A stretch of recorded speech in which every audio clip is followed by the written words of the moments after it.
brightness a little bit. Do you have a notebook here now? No, I don't. We're gonna have to get a couple more things before we start. See if Dad has one. Yeah, he should have it. Here, he knows where it is. 1, 2. What else do you need? I'll come down here in a second.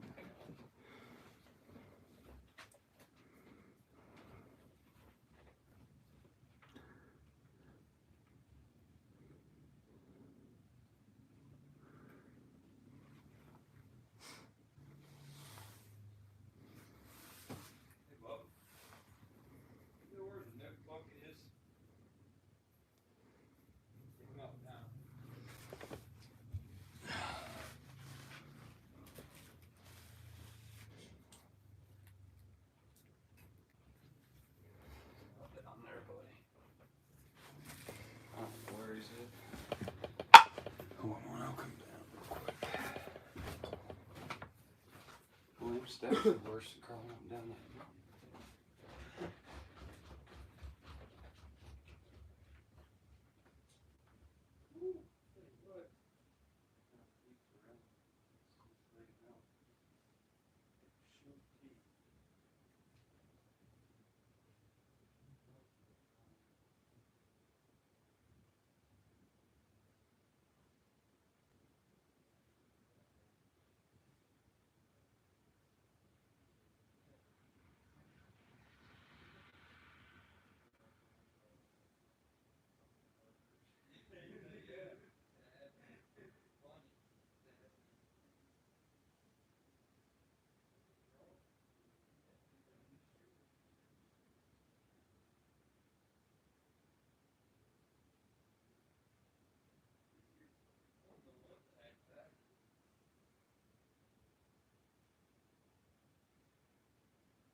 You can.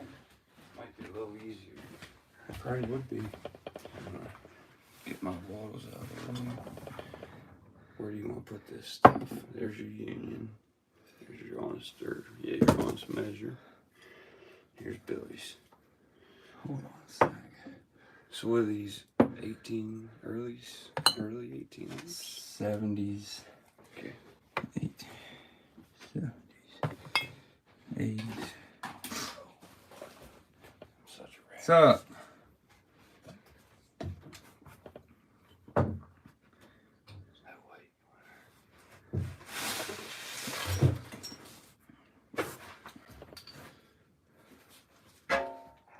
What's this?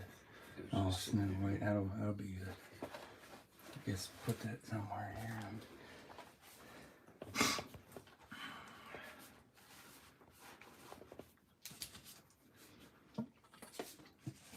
Do it again, Corey.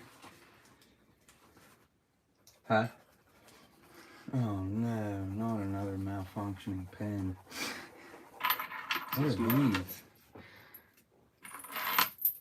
Where'd they come from? My home. Nuh-uh. Yeah. Oh, I have all kinds. I've got multicolored, like rainbow ones. Little whimsical chains. Yeah. That is cool. That's what I probably figured is pretty neat. I gotta go find a pen, buddy. Look in the computer room, right behind the computer. So right here, like to the left, to the right. You know where the computer room is, right? I think.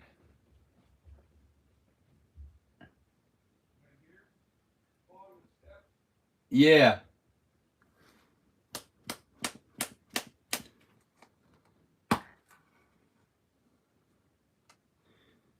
You got 2 extra bottles. Uh-oh.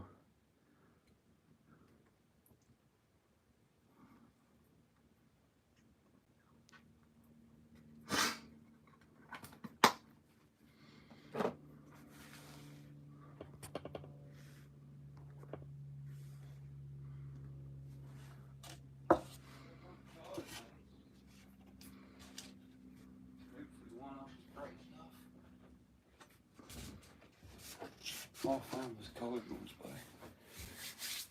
We just got back from a little adventure, so took us a little time to get set up,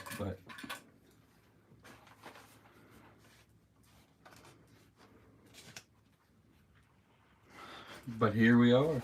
Neither one of them work either. Oh man. Keep trying. Are you kidding me? Where's the pencil?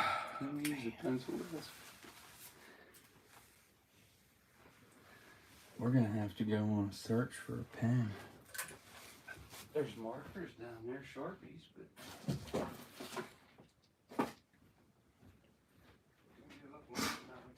Mary, I'll have to ask my dad. I think so, though. I'm pretty sure he held it.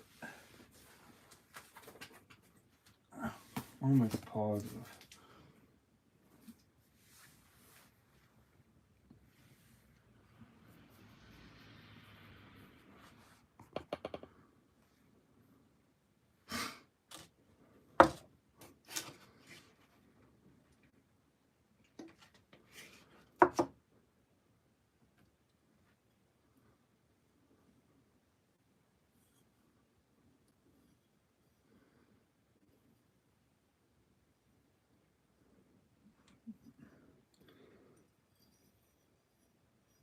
It's crude, honest measure.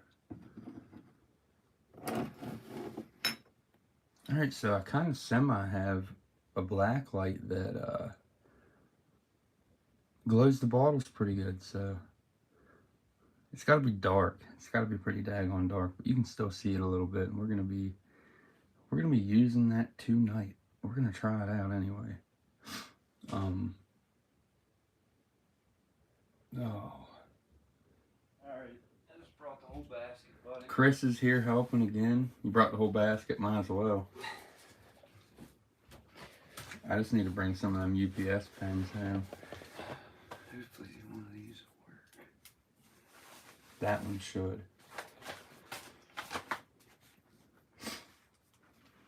Yep. Yeah, there we go. We're good. We're set. Go. Just wait for some people to get in. And we're ready to go. If you're watching, Spud, your answer is yes. Absolutely.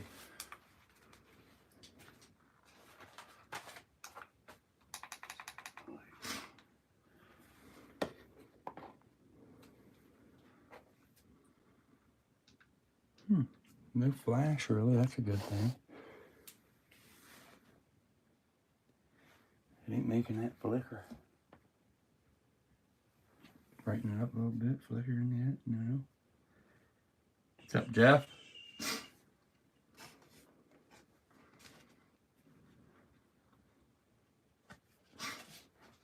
Daggone. That rain's got my nose running now.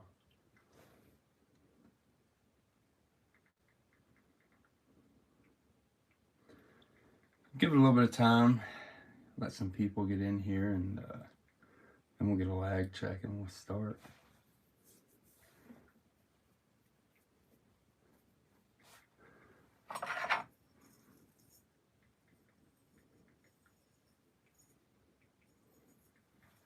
I think it's just the difference being outside and coming. What's up, Steve? Guys, I gotta show you these. These were dump dug. Check this out. This is a whimsical chain. This is glass, guys. It's gotta be one of the coolest things I've ever seen. Look how they're just melded together. Like rainbow colored ones as well. That is just ridiculous. I don't have a lot of them, but a few pieces. Here's another one that's got like amber glass and clear.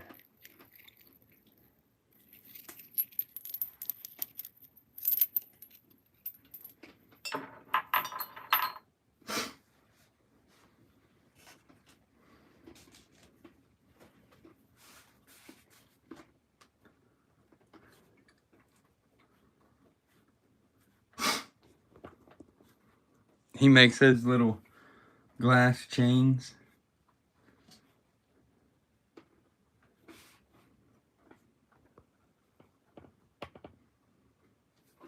What's up, Russell?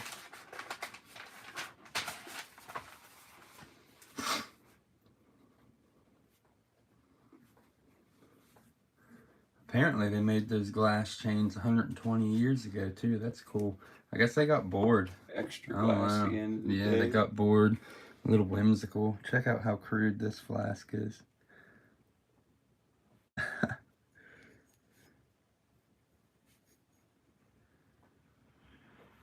That is a crude strap side. I'd say 1880s, possibly 70s.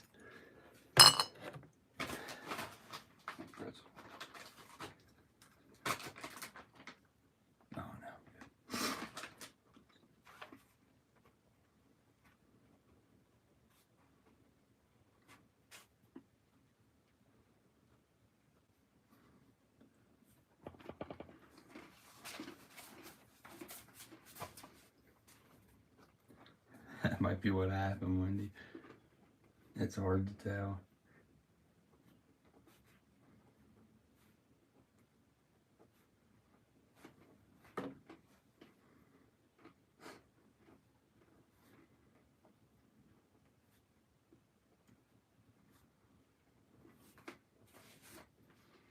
It's got such an ink shape to me.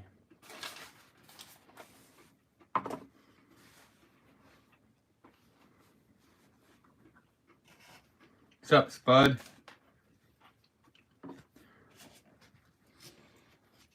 Spud, you're good. You're good, brother. I got your text.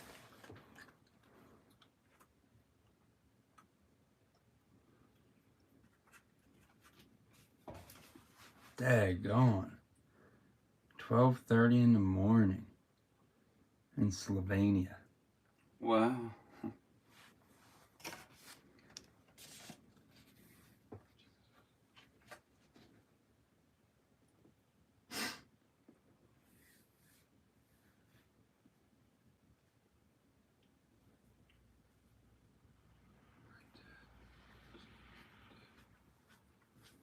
Heck yeah.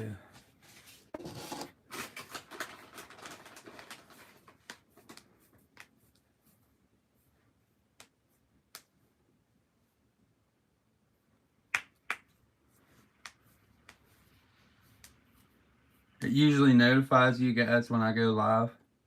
That's pretty cool. I wonder why it didn't this time. That's strange.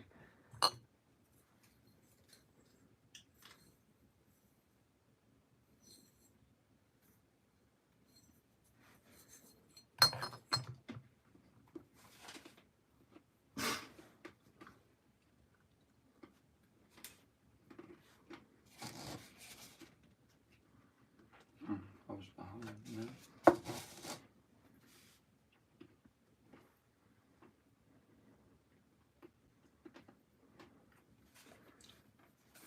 I do have show and tells, but I didn't bring them up, guys. Yeah, that metal detector. Yeah, we got forgot.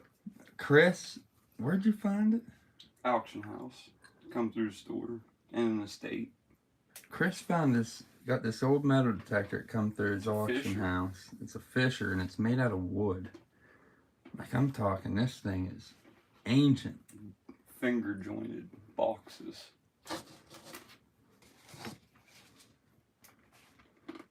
It's like an old World War II tack-on minesweeper. I don't think they had no metal detectors back then, but no, they did in Vietnam. That's what we found out about Nam era, right? 66 or 64. I think it's earlier because those other ones weren't Yeah, wood. they didn't look like it. That's right. Might be a doggone prototype, bud. Ooh.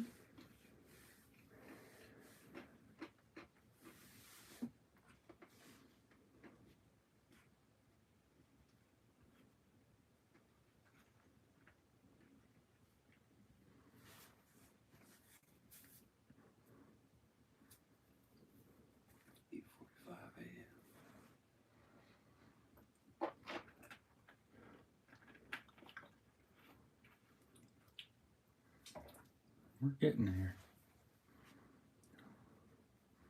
It must not have notified a good many people because normally by now we got a few more people in here. We'll give it a little bit of time and see what's up.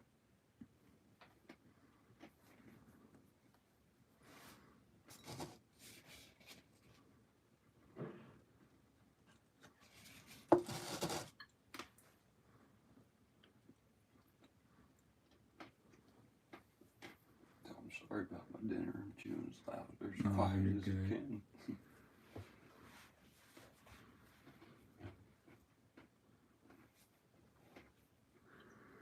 Well, Arnie, we've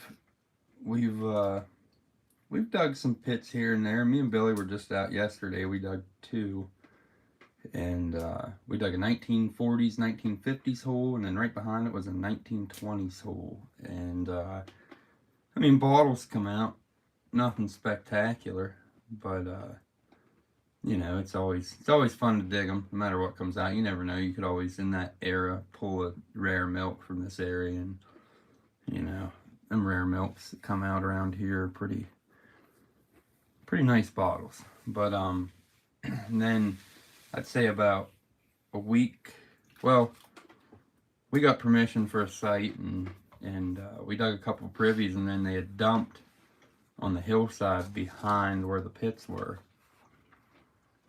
and we did pretty good. We got into that little dump, and it ended up being turn of the century, and we dug some extremely rare soda bottles from a wee little coal mine in town that not much comes out of. So yeah, I mean, we've still been doing good, but the rain's been kind of beating us down, and we haven't been able to get into as many holes here. You know, here in the mountains and down in these valleys, these little towns, the outhouses get loaded with water, and I mean, I don't mind bucketing water. I'd rather not, but you usually get around 2 to 3 foot of water in a hole, and it can be a pain in the butt bucketing. And another thing you got to worry about when it's wet like that is messing up somebody's yard. You don't ever want to do that. So there's a lot of holes that, you know, we have probed out. We were anticipating digging, but until the rain kind of holds off, we're going to be waiting. All right, Steve, I don't think you have quite 8, but we'll wait till you got 8. Sounds good to me, man. You should be close, though. I think you got 6. Something like that. After this auction, you might have it.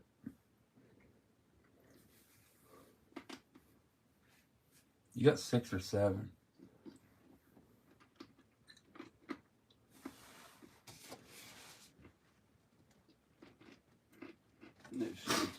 No problem, Steve. But yeah, I mean, we've been doing all right. We've dug a couple nice jars. I took a flasks jar out of a privy there about a week ago. Awesome, Wendy. That's what I like to hear.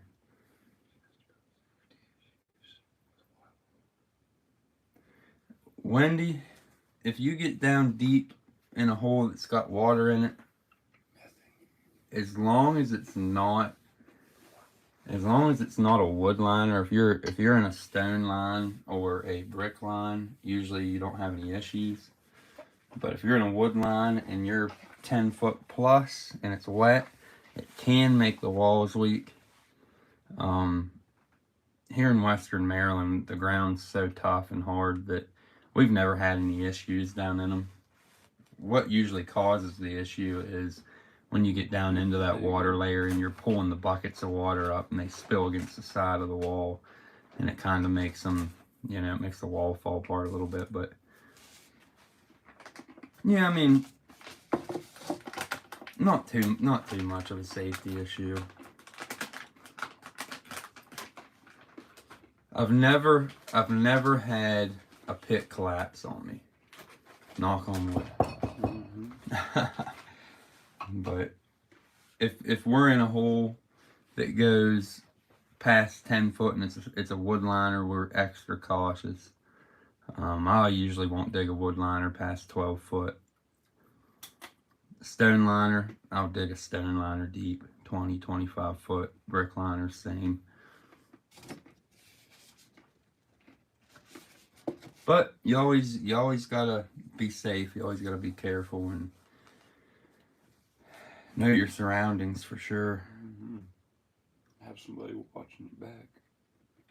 Well, when we get 12 foot plus, it's usually nice to have a pulley system to pull the buckets. We've dug in Steubenville and we've dug a lot of different places, and we were 30 foot down in a couple holes, and you have to use a pulley, because by the time you just couldn't dig 30 feet without a pulley. You'd be dead. You'd be done, whipped. That pulley really helps. And if you drop a bucket of water or a bucket of dirt on somebody's head, it's probably gonna kill them. Yep. Over.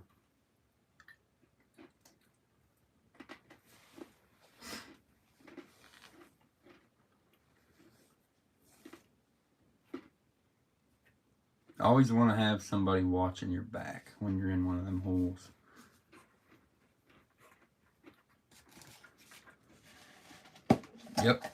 Yep, right over the center. We got, I don't have one, but one of the guys I dig with, when we dig the deep ones, he has a 4-leg tripod pulley system. Goes right over top of the hole. It's pretty interesting how it works, and it's pretty crazy how quick you get them dug. Shoot, we probably dug 30 feet in 6 hours.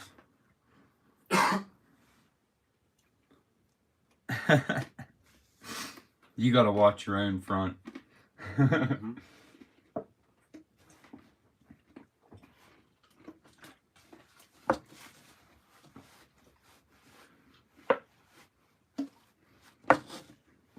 We've thought about renting a trash pump.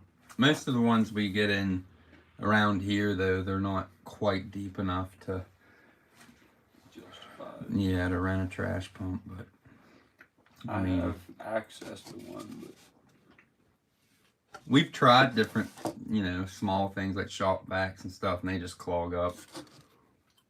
We've tried so many different things. Remember in Kentucky, we put it down in a bucket with holes in it, thinking that the mud and rocks and stuff wouldn't clog it up. It still clogged it up. We've tried it all. But shoot, I'm gonna run downstairs and I'm gonna grab a couple more bottles. I'll be back up and then we'll do a lag check.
green up the top. Mm-hmm. It's not burnt. Cigarette. It smells like burnt. Well, that's that dude that dug that yard up and burnt that stump out around them bottles. Carton. Yeah, we got a permission the other day. Dude had dug a trench for a retaining wall, and he's like, well, he said, I already dug into a big old thing of bottles, and he brought out 2 buckets full of bottles, and he's like, take what you want.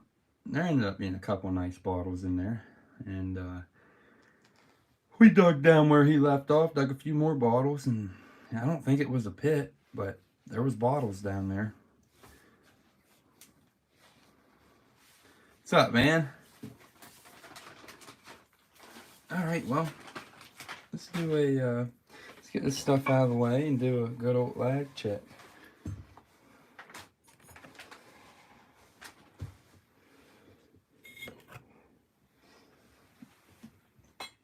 Oh. All right, everybody send them in.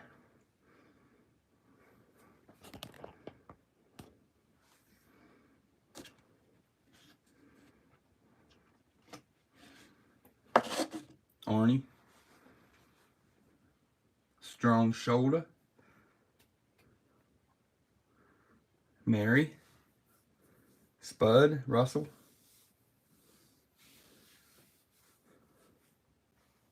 Steve, Jeff,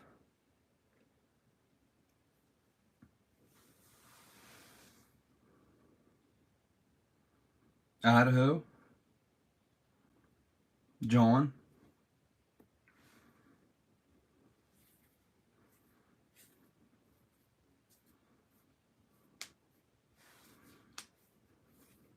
Mary,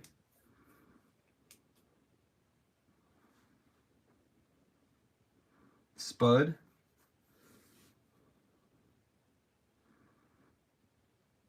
that ain't bad, Steve.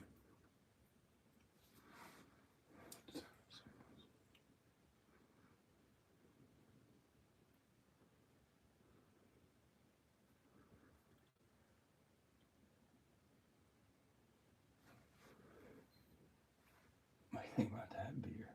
It's cool. That's what that DC milk looks like that I was checking out. Yeah. It's all fancy. Lenora.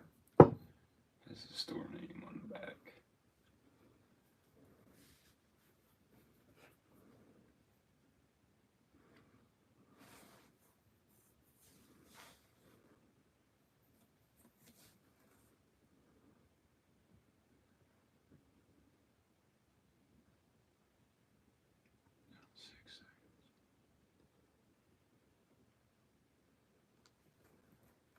Thank you, bouncer. 6 seconds. All right, guys. Oh, I think that means the batteries are getting low when it does that. Uh-oh. We got that flipped down. I have batteries somewhere, but I'll have to. In my bag. We'll see. I got batteries if you need them. I know where they're at. I'll just have to run out and get them. AAA. Uh-huh. Do you want me to go get one? Lag Wendy. Let's see here. All right, clock is ready. Yeah, better. Just in case. What's this?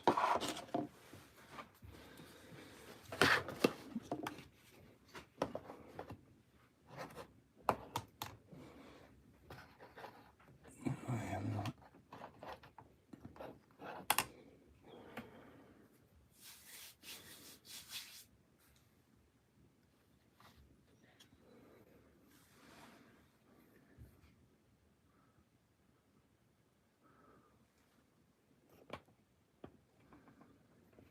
All right, I don't even know what we're gonna start with. You know what? Let's start with the ACL. That's what we're gonna do. We're gonna start with a Snow White Beverages. Real nice ACL. This thing is mint. None of the paint's messed up. I mean, It's a good looking bottle. Snow White Beverages, and it is out of Saxton, PA. Saxton, PA.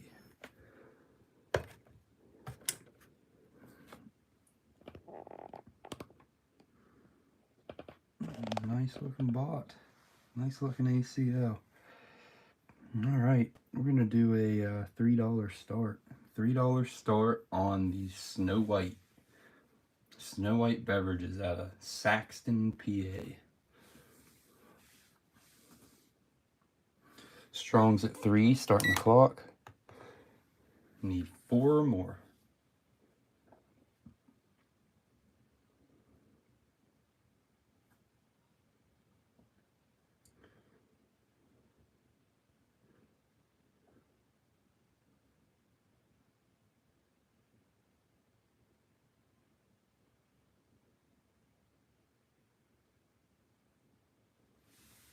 Snow White out of Saxton.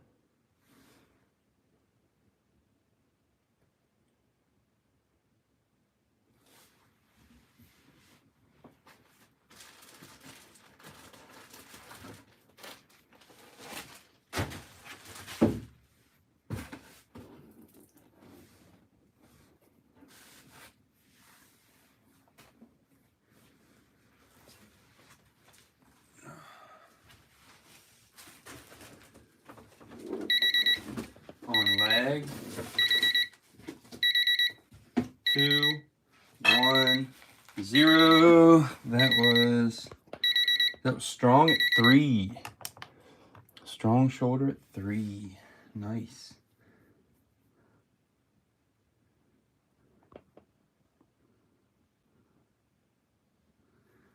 I'm gonna look at it right now. I got the book right in front of me. I'll tell you exactly. Let me see here.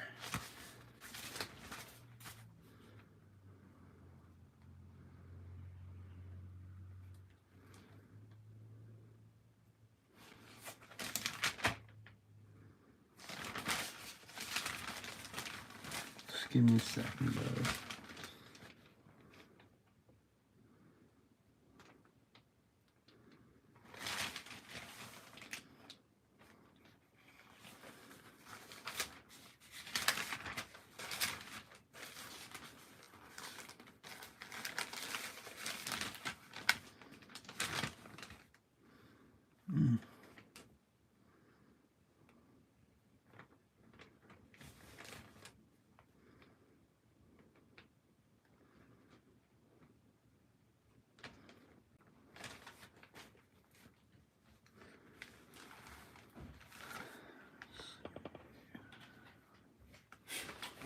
First.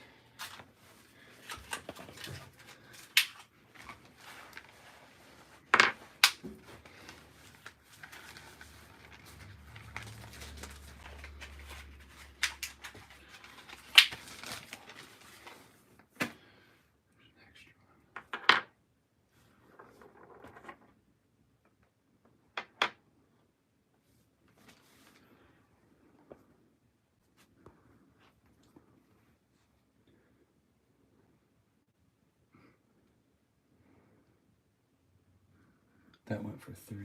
This right here. It's not on last auction.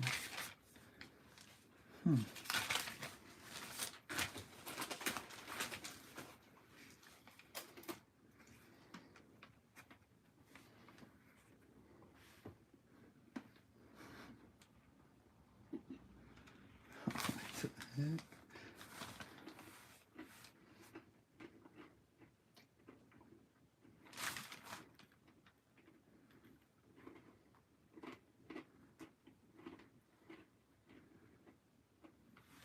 I'm not even seeing it, Ron. I have no clue why I would have sent you that.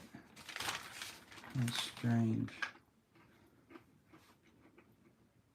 No, in the past 3 auctions, I'm 3 auctions back, and I don't see where you've gotten anything. I don't know how that happened.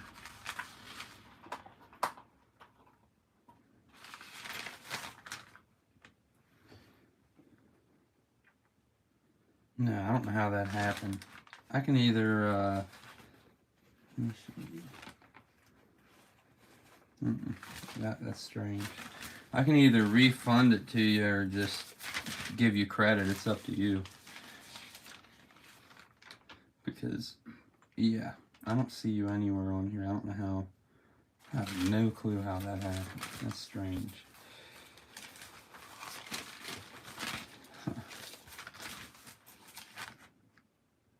No, that's weird. I don't remember selling for $22.50 the last one. Yeah, that's weird. All right, yeah, we can just do credit. Huh. Yeah, that's strange. I don't even have it in my book anywhere. I don't know why I would have sent that.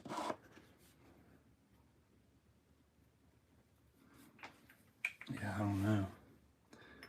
Let's keep getting it. We're gonna try to glow one, guys. Like I said, I had one glowing, so we're gonna try it out, and we're gonna do it on a really, really nice slug plated honest measure, full half pint.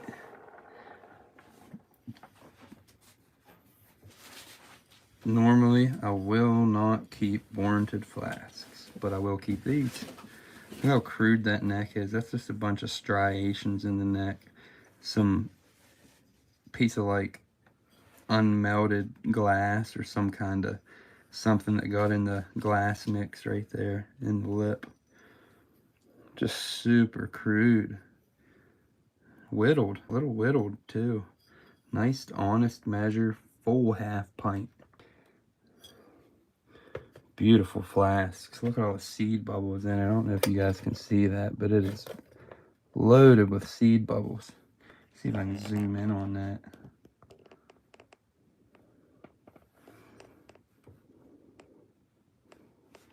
Seed bubbles all over that flask. It's Privy Dug. We actually got a couple star flasks out of that pit. You can see like the striations in the neck coming up through there where the glass didn't fully melt.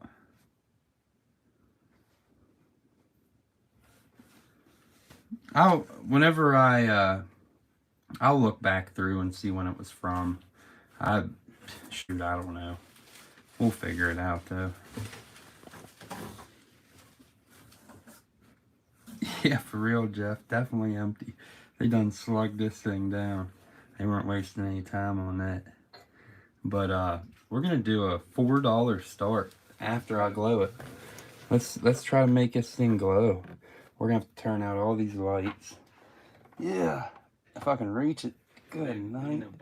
There we go. It might glow. It might glow. Let's check it out. Get the big black light down here. That white backdrop's killing it, I think. It is. That's what kills it. Here. If you want to make it, put it in that.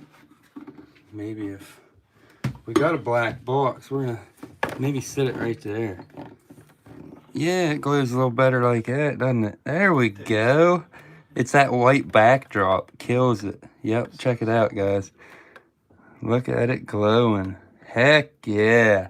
Now we got them glowing, baby. That's right. All right, take that black box. Good. Nice. But definitely glows, and we're gonna try to figure out some kind of setup to where we can just switch that light on and go with it. Mary says 10. Starting the clock. Need 11 or more.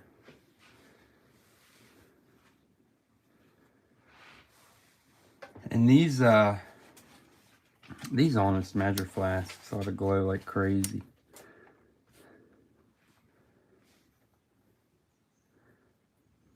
That's not even a super powerful black light. Some of the flashlight ones are very, very powerful. Strong's at 11, need 12. What's up, Annie? What's up, Eddie?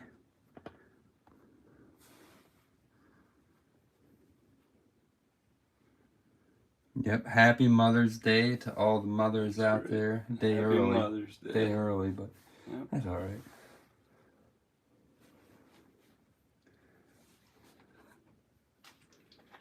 We got a good many flasks tonight.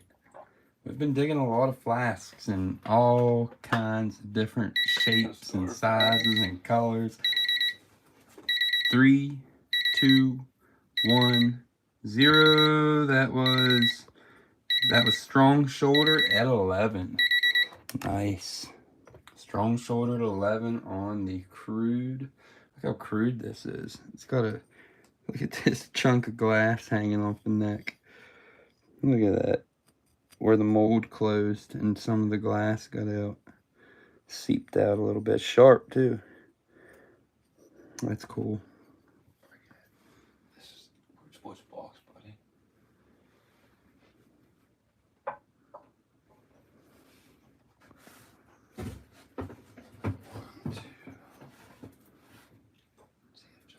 The sickness, I like that.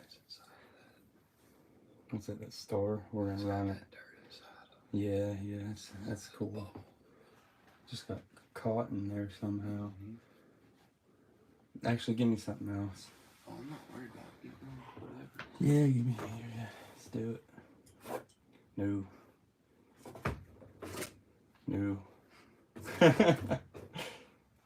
Yes. All right, here we have one of the large Scott's emulsion cod liver oil with lime and soda. Turn me up a little bit on the light. We don't want the clock flickering, but clock's flickering down a little bit. Down a little bit. Yeah. You know what? I wonder if I should put that clock in the black box. That's what I had the box for. We're gonna try something here, guys. So It'll fix it. Take that stuff out of there. Clock in Get rid the of box. our redneck setup there. Backwood propane. Yeah, it's alright, huh? Works. Yeah. It's good work. That's 100% the answer right there. I think it's gonna do it. No, doesn't even change it. You gotta be kidding me. Hold on. Where's the leaner? Take back to far back. Nope, still flickers. Son of a Isn't gun. that a daggone bunch of bull crap? Freaking. Alright, so how far we gotta go? I guess black box out. Here's black box. We're gonna figure this out, guys. Eventually. We're just gonna turn that light down. Daggone it. You want that back? Yeah.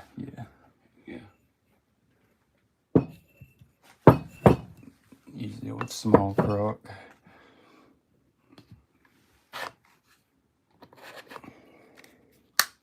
Oh, we tried. Oh, it ain't flickering right now. Did you turn it down? I turned it down a little bit. Yeah. The bottle, check her out maybe. Nope, we went back to our original.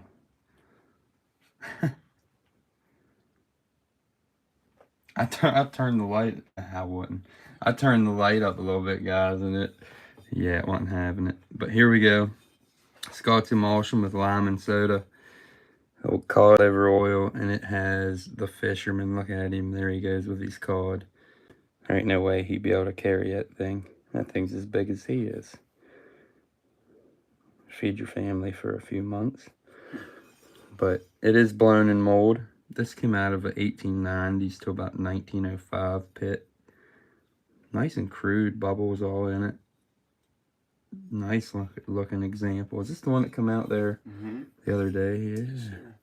Awesome. Definitely an early one with that hinge mold. Beautiful bottles they are. All right, we're going to do a $5 start on Scott's Emulsion cod liver with lime and soda.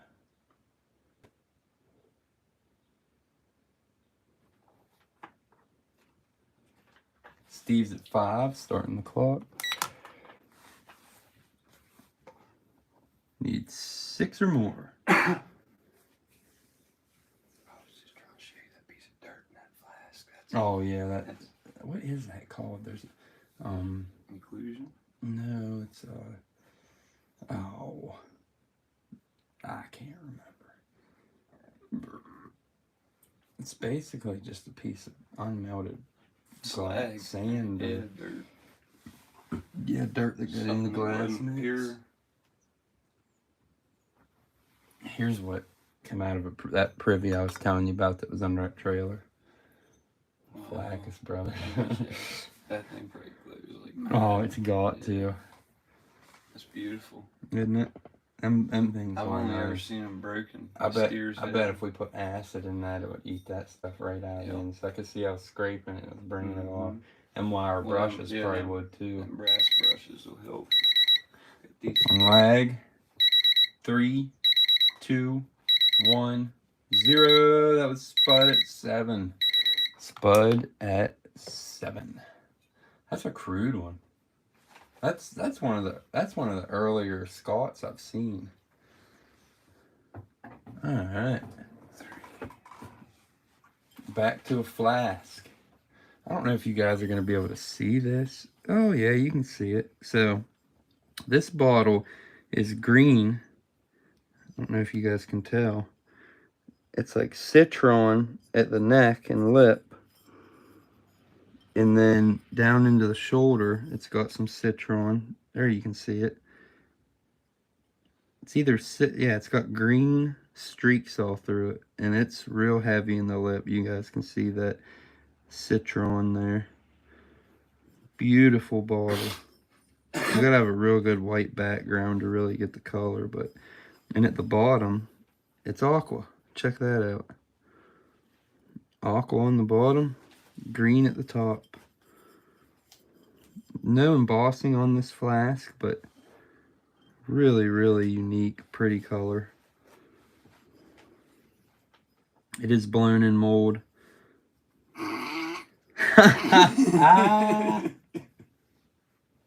Oh my god. Yep.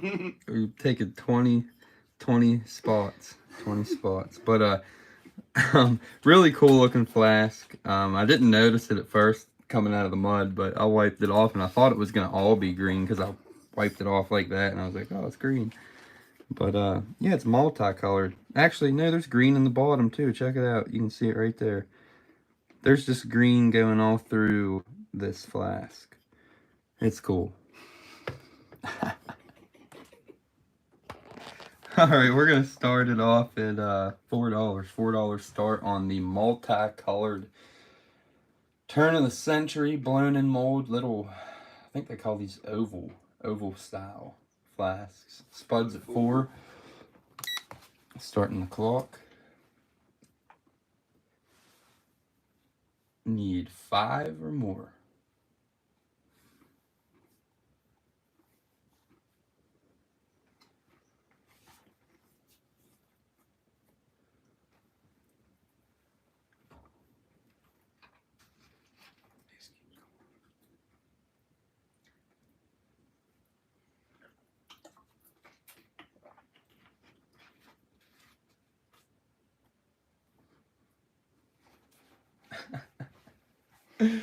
Oh gosh. The humor.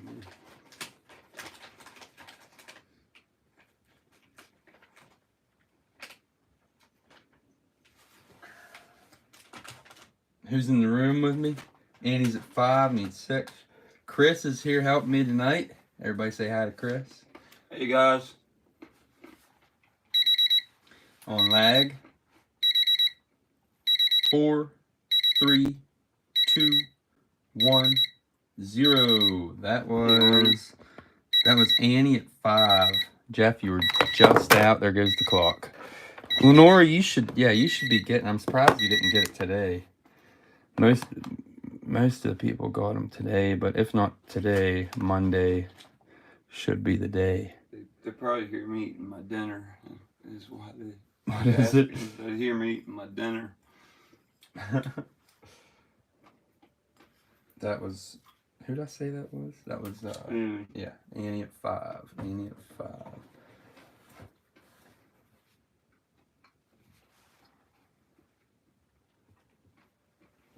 Damn, I'm sweating. That walk did it. We went on a that-gone adventure. The rides would kill me. Yeah, the ride in my BMW got Chris. It's got like top of the line suspension, but somehow it still got him. He got car sick on me, guys. Ooh. That's why I'm eating my dinner right now. Slim dinner. But oh, what are we gonna do next? I want to kind of save some of these ones that's gonna go for a little later, but what else do I got over here? Everything and anything. What you got over there, bud? That's a little wild, isn't it? Yeah, a little. Yeah. Yeah, we'll do milk. Let's do it. All right, here we got a local milk. Here is a B.A. Mason. B.A. Mason tested Delight Farm Dairy. On the back, it says 1 pint liquid. This is a 1920s, 1930s milk. It might even have a date on it. 1927. So, nice little milk, nice little local milk. Pretty cool block letters. I like it. And this bottle is actually from Bel Air, Maryland, which is only a hop, skip, and a jump away from me. Chris lives a little closer to it than I do, but I don't know, it's probably a 10-15 minute drive. But we're going to do a $5 start on the B.A. Mason Tested Delight Farm Dairy.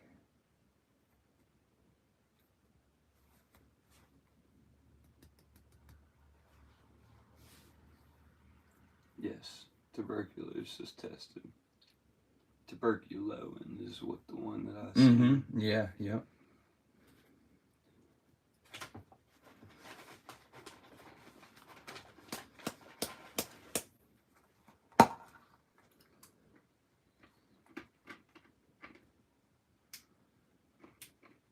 Raw, yes, raw tuberculin tested milk. Or $5 start.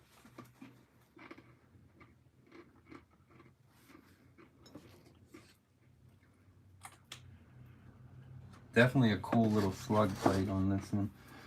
Strong's at 5. You know, here locally, the milk bottles are very, very popular, and that's probably most likely because we live in the boonies. We got a lot of farms up here. A lot of people like to collect those milk bottles. Wendy's at 6, needs 7. I like milk bottles. Pre-20s. I want to dig those pre-1920 dairies. Those are the good ones.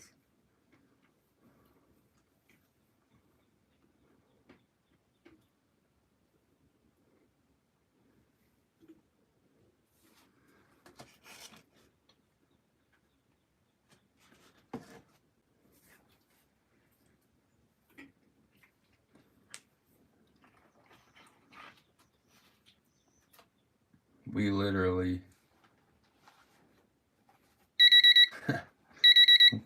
Wendy's at 8, and Wendy's at 5. 3, 2, 1, 0. That was Wendy at 5. Wendy at 5. Nice. But we just literally come down off the hill. As you can see, my hands are still dirty. Head's still wet. Yep, head's still wet. We were out in the rain. It's just been storming on us all day. Give it to Steve. So I write that on that bottle, right? Just out scouting. Yeah. Steve. Yeah.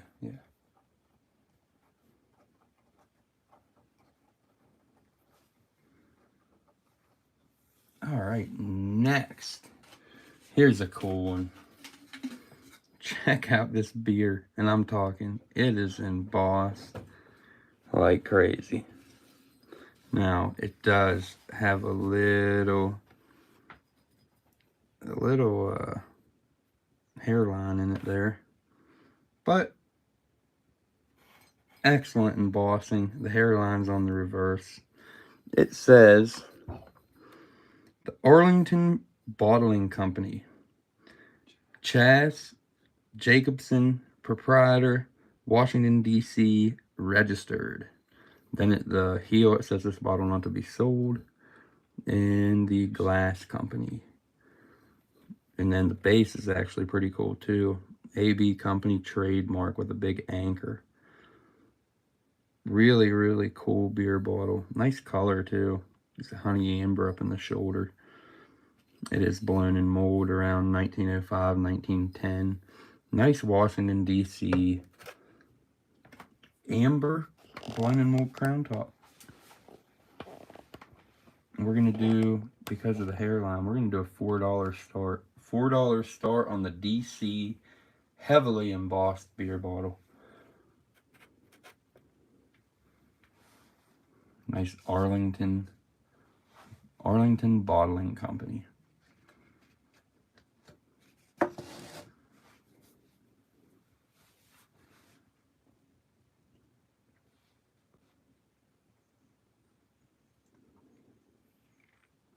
What's up, Mike?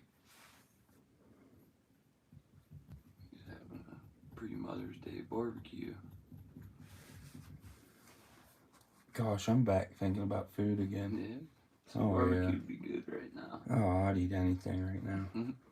Want some pretzels? No, I don't want to. They make my mouth dry. That's the intention, to make my belly dry.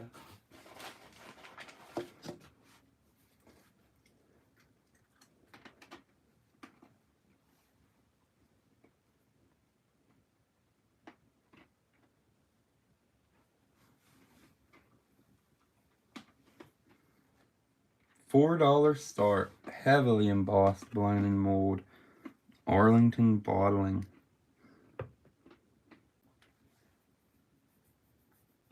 Yep, tooled top beer. Pre-prohibition.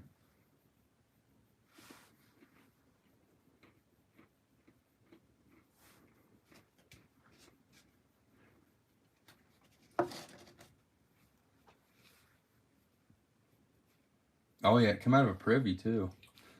Privy duck. Super clean. Pretty. The pits that we've been digging, the few pits that we did get into down in this small town we've been working lately, they've been dry, which is surprising because we've gotten a lot of rain, but it's just been raining and raining. We'll get like one clear day and then rain the next 4 days. It's frustrating, but I mean, you can still dig dumps in the rain. I'm a little burnt out on dumps. You get to digging dumps for 8 years, and it starts to tear your body apart. Mm-hmm.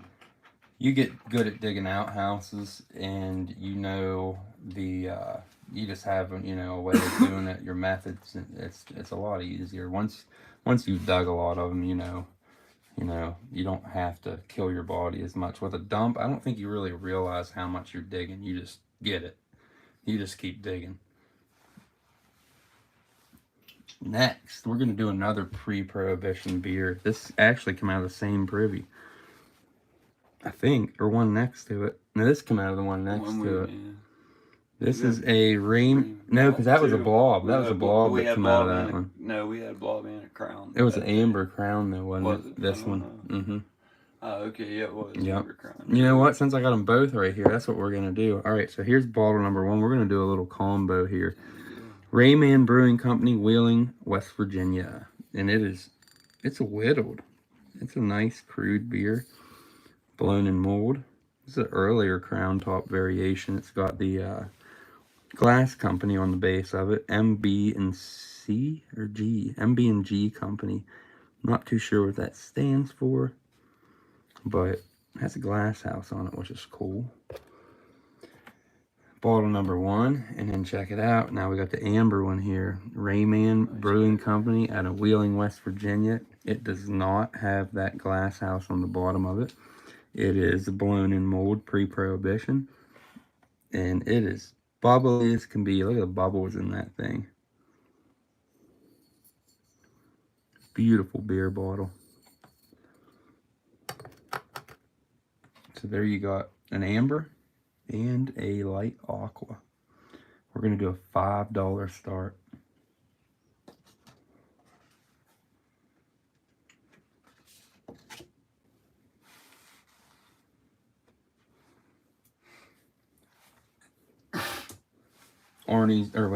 Annie's at 5. Sorry guys, I can't see.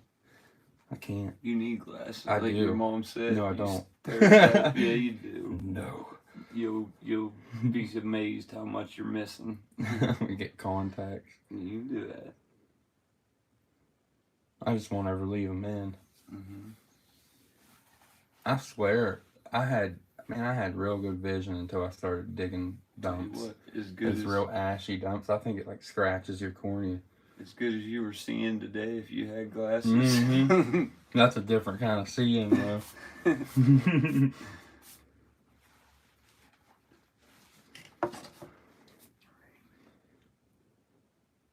It's in my blood. And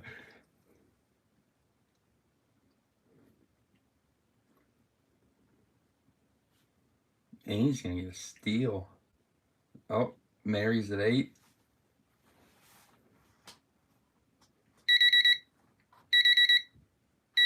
Four, 3, 2, 1, 0. That was Spud at 9.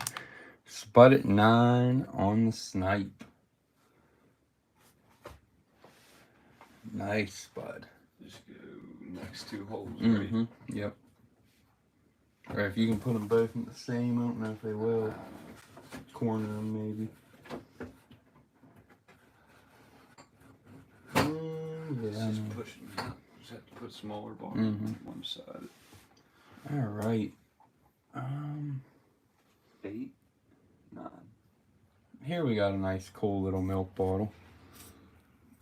Here we have a Willowdale Dairy out of Jordan, New York. Bunch of, what do you call that? Hobnail, like a hobnail design. I don't know what the date on this is. Sealed 11. It's definitely not on. There we go. Probably 42. Or it is 47. 1947. I'd imagine that's right. Willowdale Dairy. Pretty cool little half pint. Just a little guy. Slip resistant. That's smart. We're going to do a $5 start. Willowdale Dairy out of Jordan, New York. Poison milk. Yeah. Steve's at 5, starting the clock. Needs 6 or more. Nice little milk bottle.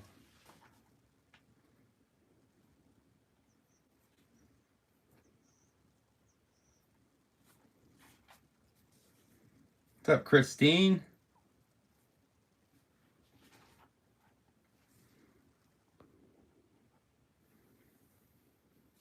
Thank you, Christine. Yeah, he was pretty excited about them mushrooms. He wanted to kick a few of them, but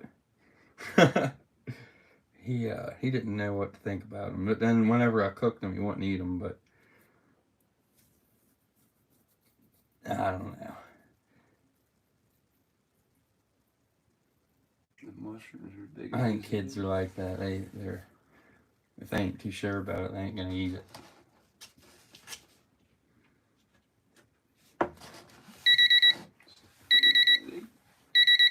Four, 3, 2, 1, 0. That was Steve at 8.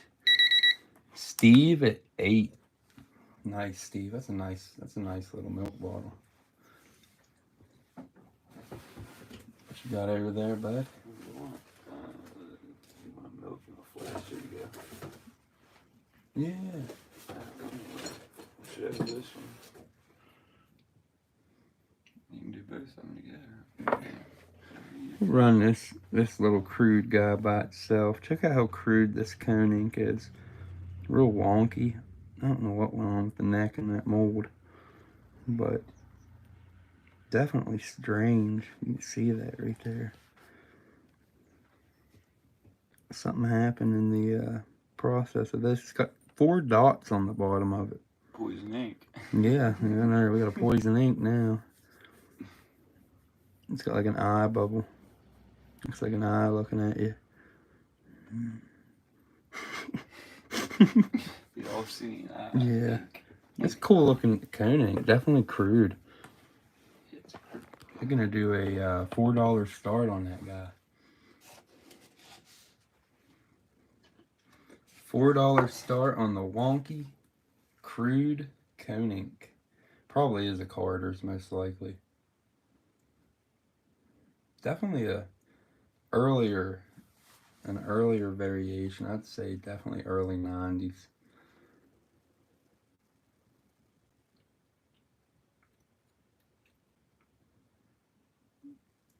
Privy Doug Carter's.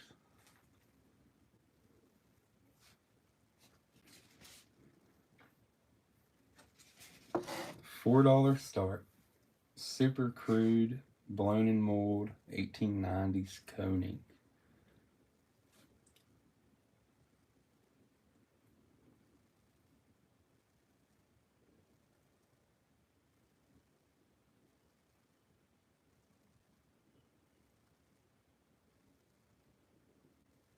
Steve's at 4, starting the clock. Need 5 or more.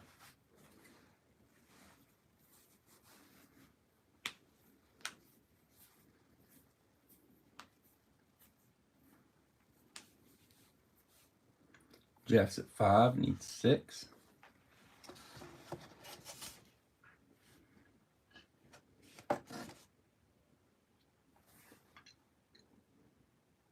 Steve's at 6, needs 7.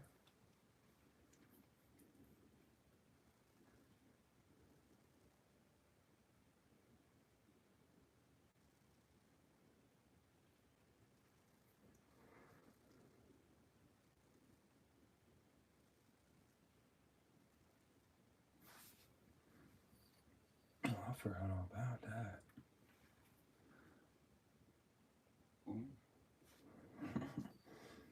That's good. On lag. 4, 3, 2, 1, 0. That was Mooneyham at 7.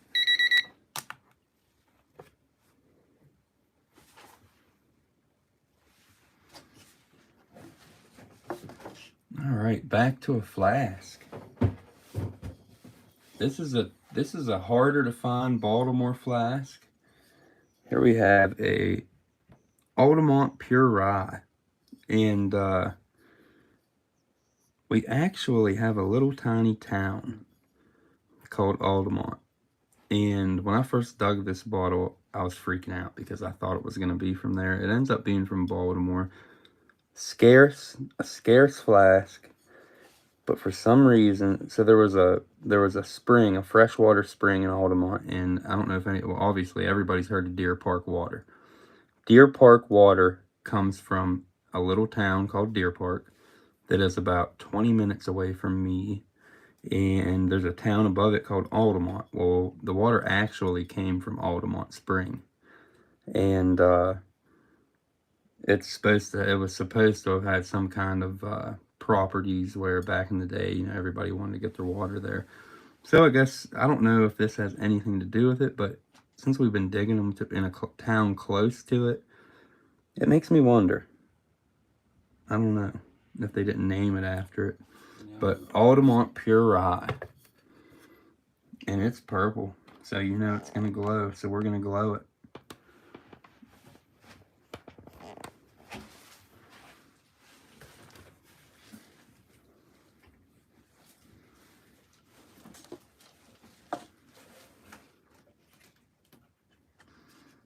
Altamont Pure Rye. scarce Baltimore flask. It's cool that it's got rye on it too. Oh crap! I need a box. I think box. Mm-hmm. We're gonna turn the light off, and we're gonna glow this thing up. It's getting a little darker out.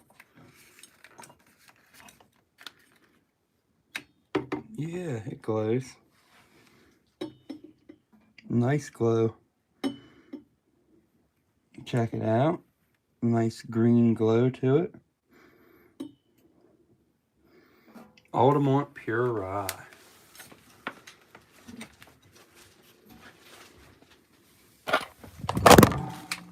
And there you go. We're back.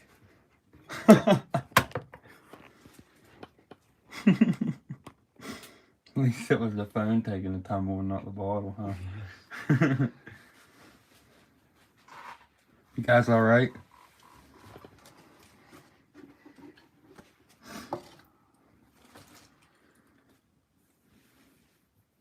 Dramamine really helps with motion sickness.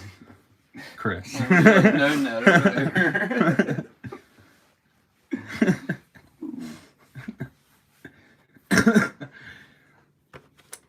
He made me feel that way too. All right, we're gonna do a $20 start on the Altamont Pure Rye, scarce Baltimore flask. It's a company, Jeff, but we have it. Like I said, we got a town here called Altamont, and I don't know of any other towns called Altamont. It's just a little railroad town, but like I said, there was a spring there, and they bottled Deer Park water out of that spring. So, Still do. Pretty interesting flask.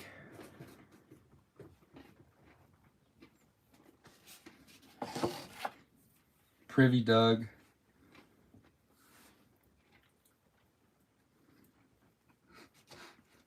I don't drink either, buddy.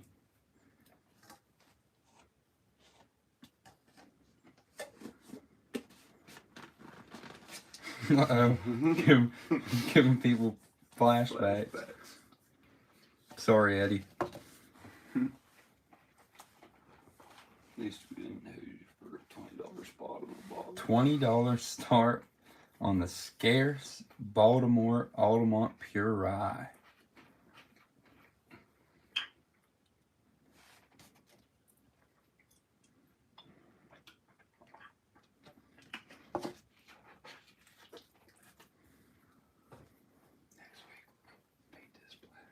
Yeah, we might have to. Alright, I'm going to go ahead and pull that. And let me see. What kind of smalls do I got over here? I got a few. Check this little thing out. This goes to a vinegar decanter set. This little tiny thing. This actually came out of a 1870s, 1880s hole. It's a pretty old little guy. It's got shields on it and, I don't know, flowers. Some kind of design. Real fancy. Little vinegar decanter set bottle out of an 1880s, 1870s era privy.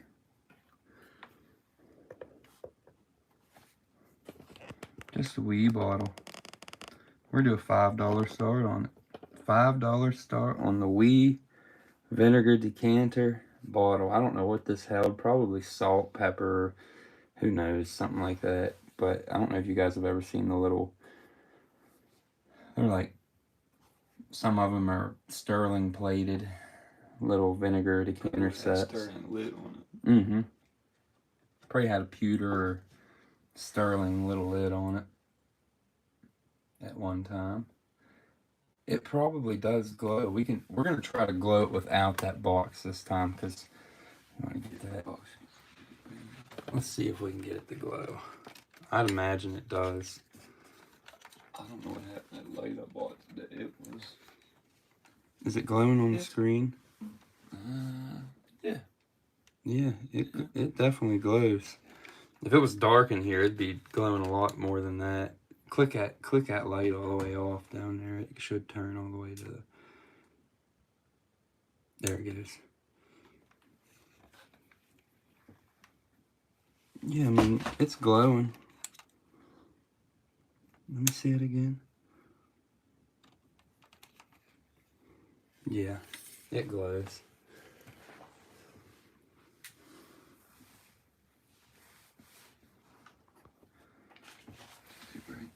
$5 start. 1870s, 1880s, vinegar decanter set bottle. I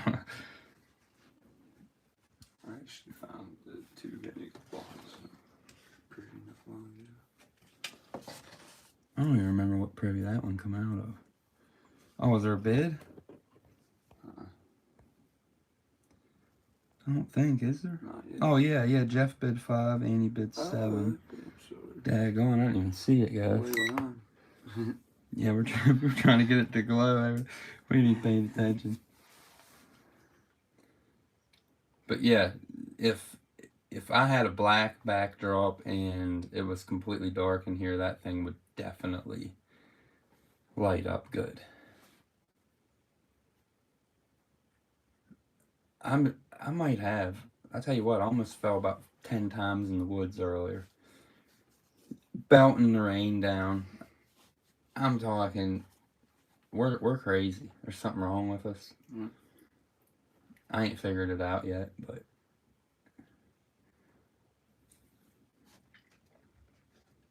when you got the itch, you gotta go, I guess. That's right.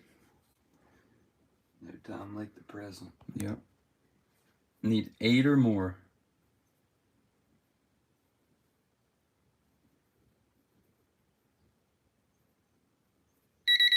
On lag. 4, 3, 2, 1, 0. Oh, Jeff, what a snipe. That's Jeff at 8. Annie, you were just out on that. That was a heck of a snipe, though. Here we go. Here's a privy dug one. Recent privy. Here we have a 1870s, 1880s little igloo or turtle ink. I'm pretty sure they're igloo. Turtle's got they're like, almost look like a tea kettle ink, I think. It does have, I don't know if this was, it almost looks like this was manufacturer chips. I don't know if that's going to be damaged or not, because some of these are chipped off like that. Maybe a little bit of flaking right there. But real crude. Nice and crude. Yeah, Annie. Here, we'll do it real quick for you. I'll start the clock. Go ahead and send it in real quick. You almost had it. You're really close. Lag, Wendy. Lag, Annie. Anybody else that wants to do a quick lag check? Jeff?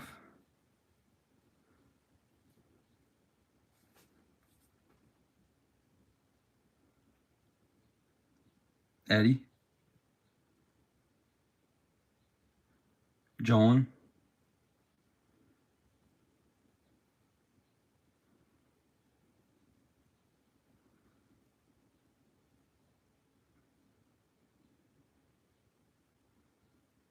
Steve?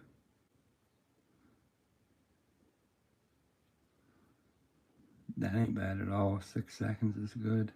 Tell you where I'm at 5. You're at 5 right now?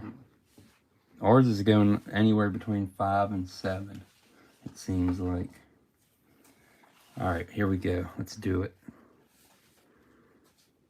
J and IM.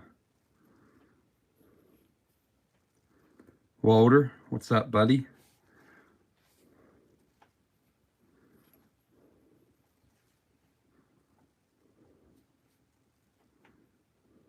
I don't know, isn't that weird, Wendy? It's crazy. J and IM. Better bit off Eddie's. Let's do a.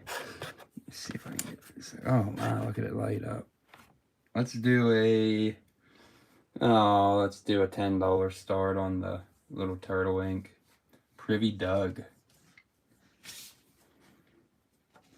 $10 start.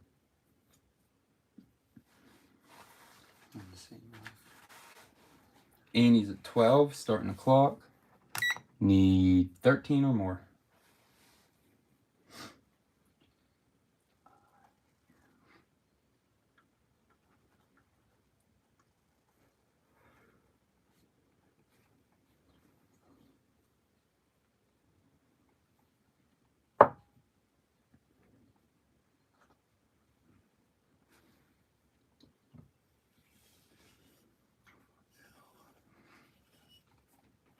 That came out of that first privy there on that lot we dug last. That's really cool. I like it. Isn't that neat?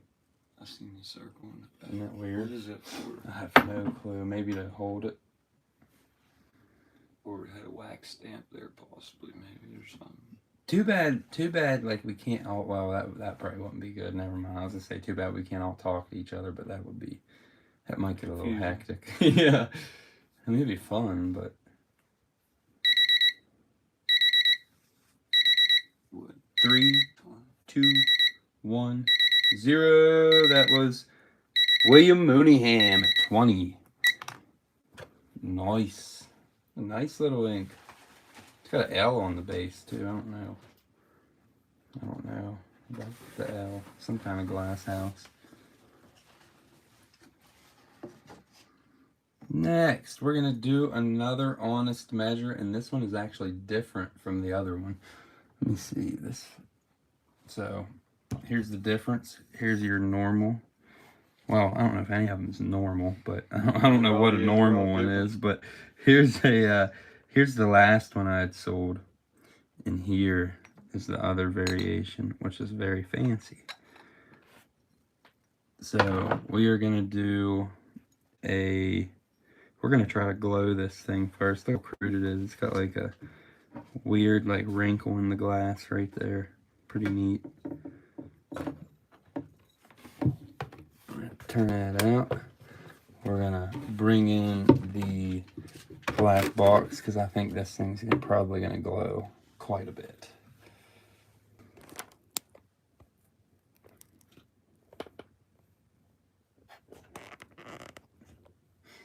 And we're gonna turn down. We're gonna hope. I'm just gonna try not to drop you guys. We'll see. Eddie, sorry. Oh yeah, it's a glower. In the dark, this thing would just be just snot green. Can you imagine a whole wall black? Right. So pretty. That thing would be like Nickelodeon slime.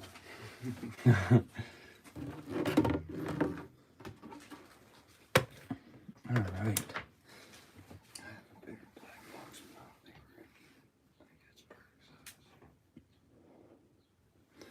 That's pretty. No, that ain't bad. You're about right, man. Can do an $8 start on this one. $8 start. You don't see the real fancy ones near as often. 1890s, honest measure, slug plated. Super fancy.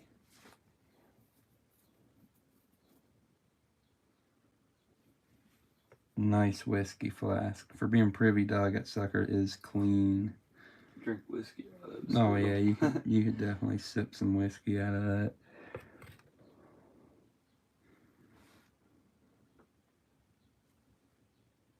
$1890s, honest measure.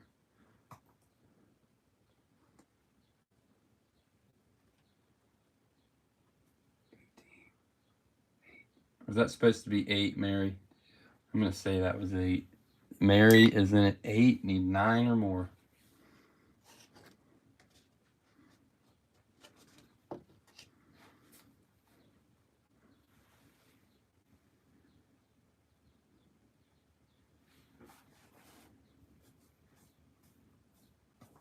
Spud's at 9. Need 10. We have dug about 4 different variations of this slug plated honest measure, and they're all really cool. Some of them are more fancy than others, but there was a couple that I didn't even know existed, but they're fun to dig. Gives you a break. Mary's at 10, Strong's at 11, need 12. Yeah, it's a lot nicer than digging warranted flasks, that's for sure. Yep.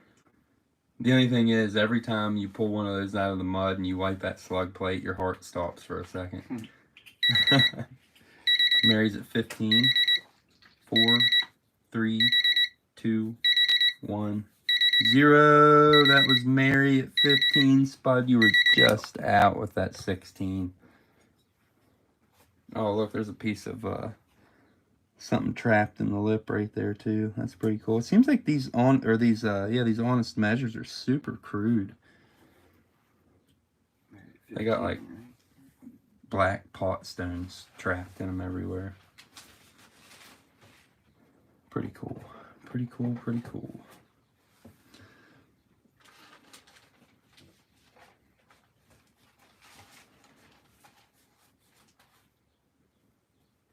Polovnik?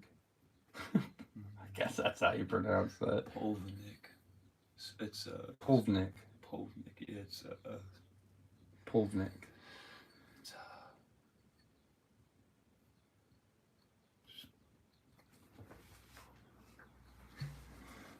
We're gonna glow this one. Here we go. We got a blob. We're gonna run a blob, guys. Here we have a M. Polvnik. It says 557, 559 York Street, Burlington, New Jersey. This bottle not to be sold. This came out of a privy at some point. I don't know. I remember when. I don't even know how long I've had this. We've been digging New Jersey bottles a lot, though. I don't know why. Because it's kind of weird. Kind of weird to be seeing New Jersey stuff around here. But we're going to glow this. I know it glows. Definitely has to. That white backdrop, man, I'm telling you. Kills that glow show. Alright, here we go. Let's let it glow. Oh yeah, check that out here. I guess it would be better if I had it in the camera, huh? wow. They're getting even better. Look at that. That is a glower there. And like I said, it's daylight here still, and we got sun coming through the window, and that thing's still glowing. That's a beautiful one. Here, turn around and hang a cigarette. Curtain all the time. That's where all the lights come Yeah, in. it's getting brighter over there. Shoot, I don't even know if it's gonna help, Chris. Here, we'll just wait for it to get dark. Okay. I'll end up knocking something. That's what I was worried about. That's my worry.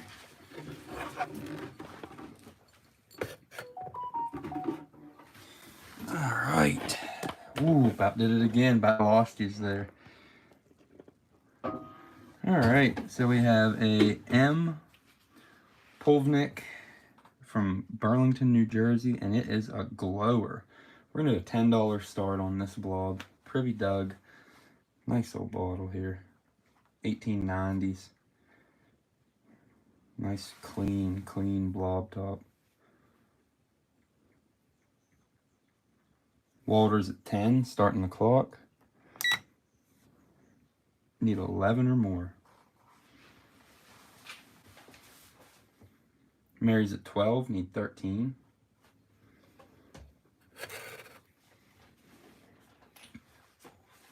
Yeah, it does. Definitely has a wonky base on it there. Not much glass on that side, and that side's super thick. And it is slightly purple. I don't know if you guys can tell, but slightly purple. Eddie's at 22, need 23. See, Eddie knows more about these bottles from up that way. I don't know nothing. Nothing. Mary's at 25, need 26.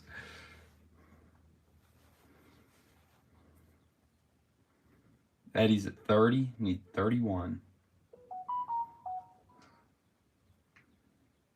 Lag Steve.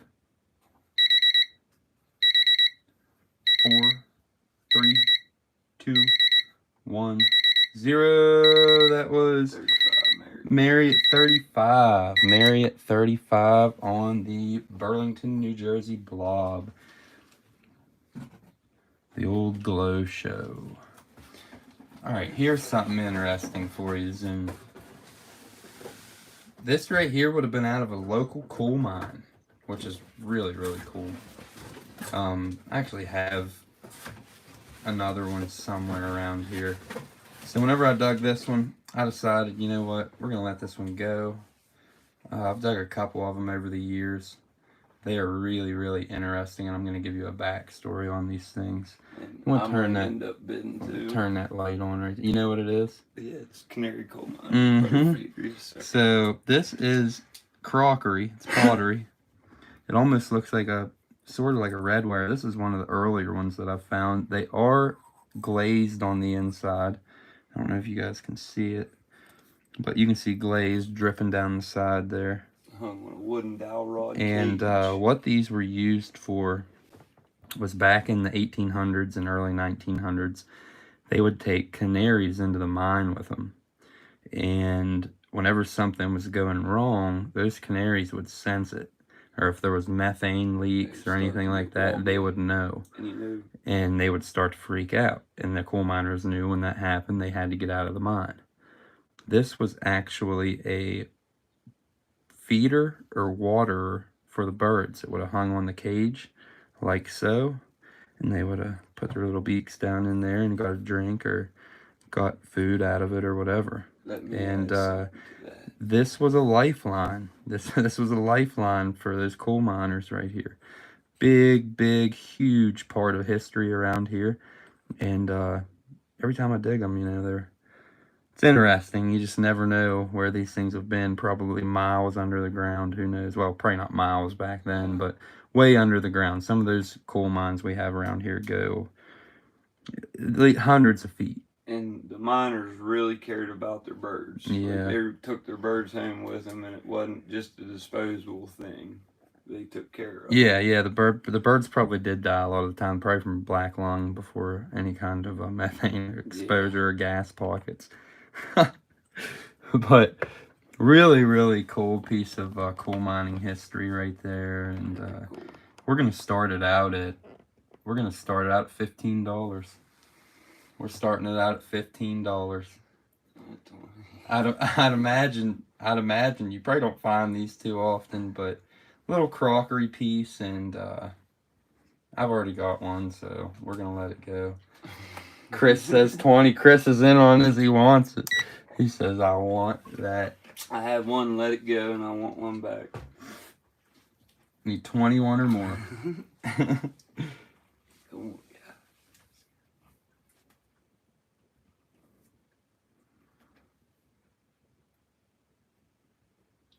You gotta watch the clock on your phone to make it fair. You have to watch the clock on your phone. I'm watching my phone 100%. I'm not sniping anyone. I'd never do that. I ain't got that kind of heart. But I will pay $20 for it. It's cool, isn't it? I love clay We're stuff. gonna light it up like this. Yeah, it lights it up a little bit. What's up, Jerry? No, you haven't missed much. Got a 1800s, early 1900s canary feeder here out of a coal mine. This one is almost like a redware looking pottery. The one I found was white. That's cool. 4, 3, 2, 1, 0. And Chris got it at 20. Just gonna write. That's you. Yeah, that works. All right. Nice, Chris. There it is. Thanks, buddy. There's your canary cage feeder. Got it back. They were one back. Okay, I'm one behind the blob. Let's see here. What do I got? What do I got here? I got a lot. Right? Huh? The blob was Mary. Yeah. 35. Uh-huh. Okay. Were you wanting to part with these or what? Yeah, I don't care, bro. I don't even know. I don't know anything about them, man. Doesn't matter. Yeah, but we're going to do a little bit of research on them. Look, I've been digging for almost 10 years. I ain't never dug one of them. Okay. I think they're incredible. They were neat. What do you guys think? Here, I'm going to show them again because some people weren't in here at the time. Look at these. I mean, this is ridiculous to even dig with these out of a dump. This is a whimsical chain, glass chain. Check that out. That's insane. That came out of a turn-of-the-century dump. Oh, yeah, Walter, bunch of sodas. I mean, what? How does that even stay intact? Whimsical glass chains. That is ridiculous. I mean, they are fragile. I don't know how. It's impressive. Right? Isn't that awesome? There's another one. Little 4-link, amber and clear. Crude, too. Look how they're just stuck together there. Beautiful little pieces of glass house history that were just, you know, they just got bored. And I'd imagine, you know, we're finding them local. We had a glass house in that era called Wellington Glass. Right close to where they were found. Yeah, too. And I'd almost imagine they had to have came from there. So they're technically local Cumberland pieces. Mm-hmm. They're impressive. I've not seen any from around here. I thought maybe like a chandelier or something, you know, but it wouldn't hold it up. I think they just got bored and made them. I've never dug them before. It's impressive. This is actually a soda, and I've sold these before, but this is a larger variation. This is the definitely should glow. It's a Samuel C. Palmer and company out of Washington D.C. We are gonna try to make this thing glow. I'd almost guarantee you it does. It's getting a little darker. We're gonna hit it without the box first, Chris, and see. Oh shit, I forgot the box. Is it glowing? Not really. I guess we're gonna need that daggone box. I don't know why it does this to me.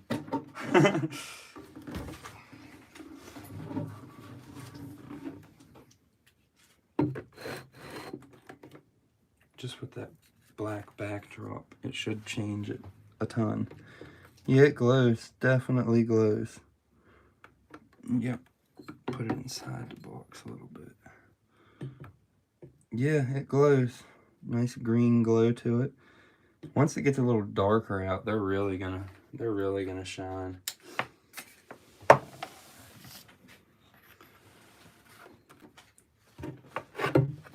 Samuel Palmer out of DC.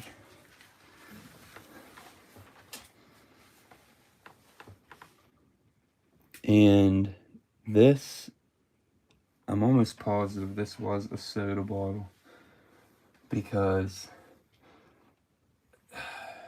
nah, that's not one, but I bet that glows like crazy. I might already sold it, but I had a smaller soda size one of these, and I think this is just a larger soda. We're gonna do an $8 start on the Samuel C. Palmer and Company out of Washington, D.C.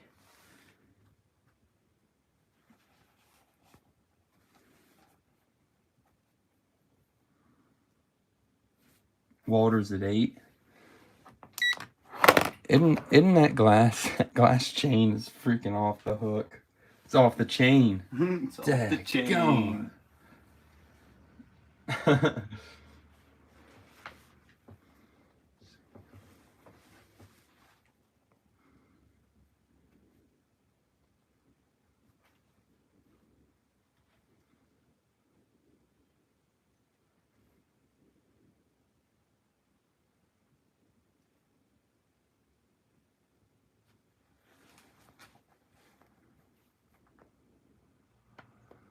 Need 9 or more on the DC.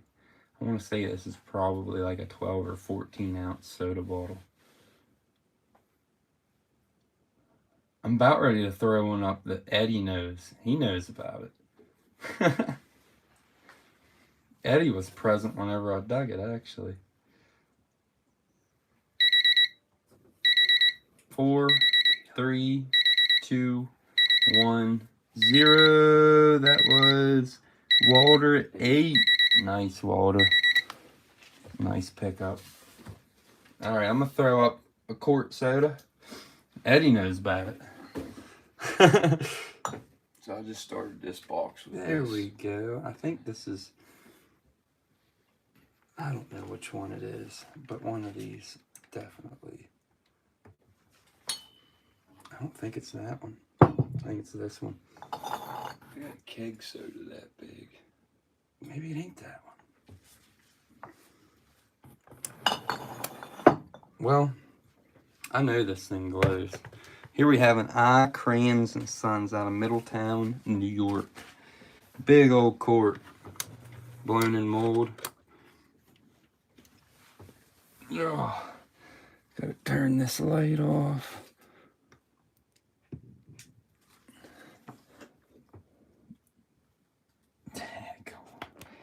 A big soda bottle. It definitely glows, but that black box isn't gonna be big enough. Look at the base glowing. So if it was dark, guys, yeah, you're talking super glow on this one for sure. I just wish we'd get it to glow a little better.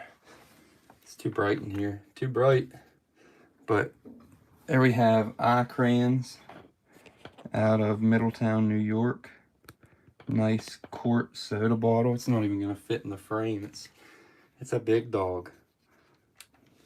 Big old dog, blown in mold. Around 1910, I would imagine.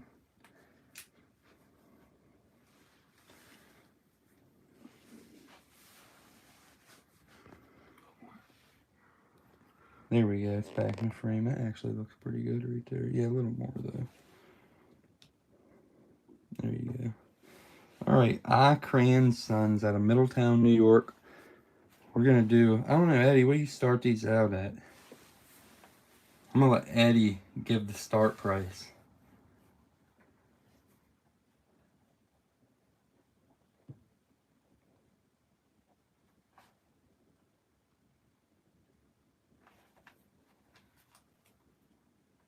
Eddie says $15 start on the I Crayons Sons out of Middletown, New York.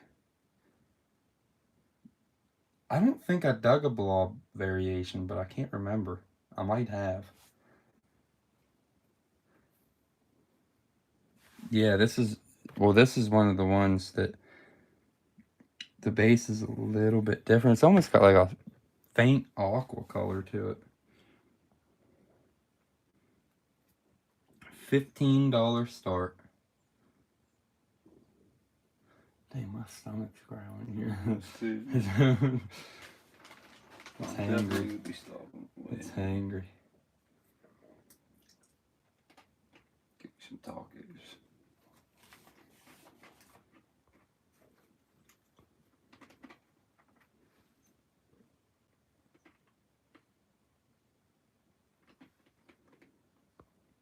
Let me see here.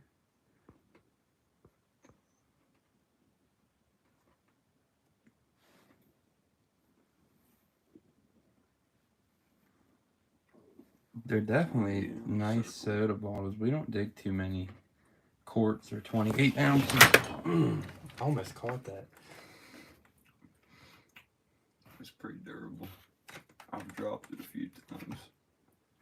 Oh, no, don't be moving on me like that. I got another one. Nobody on the Crayons? Spud says 15. Starting the clock. Ugh, if I can reach it. I had to move the phone back to fit this thing in the deck going. To fit the bottle in the screen. It's hard to find a mint what?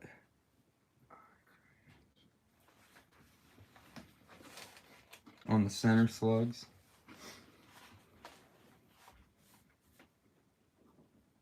There's a lot of different variations of this crown top. I got a couple of them here beside me. One of them I have has a wee little embossing.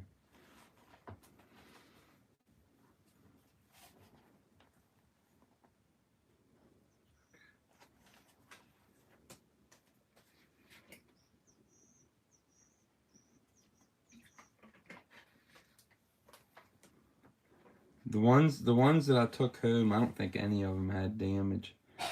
I remember I did dig that broken, oh, what was that thing called? 4, 3, 2, 1, 0. That was Spud at 15. Spud at 15 on the crayons. There was that, oh, what's that amber beer from up there, Eddie? Yeah, the Pine Lane Cider. I dug one of them broke. You remember that? I didn't even know what it was. I just pulled it out. I was like, oh, that sounds cool.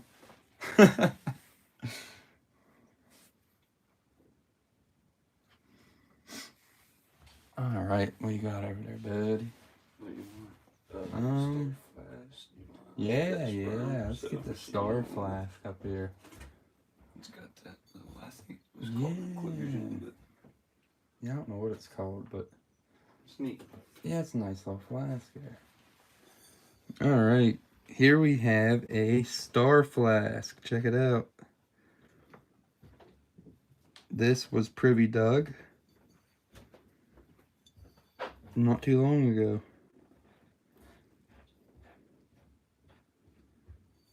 That's a nice blob. Really cool name.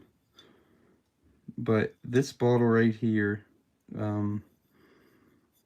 another auction fella, I'm pretty sure he raffled one of these or something.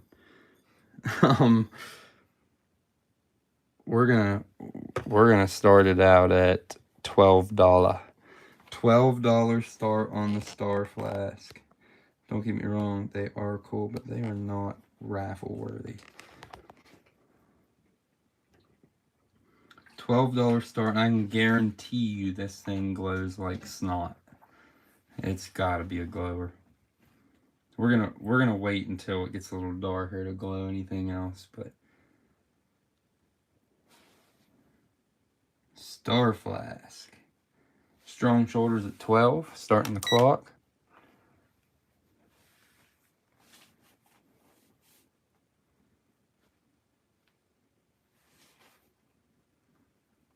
Yeah, for real. They could have just made that star a lot bigger. It'd have been way cooler.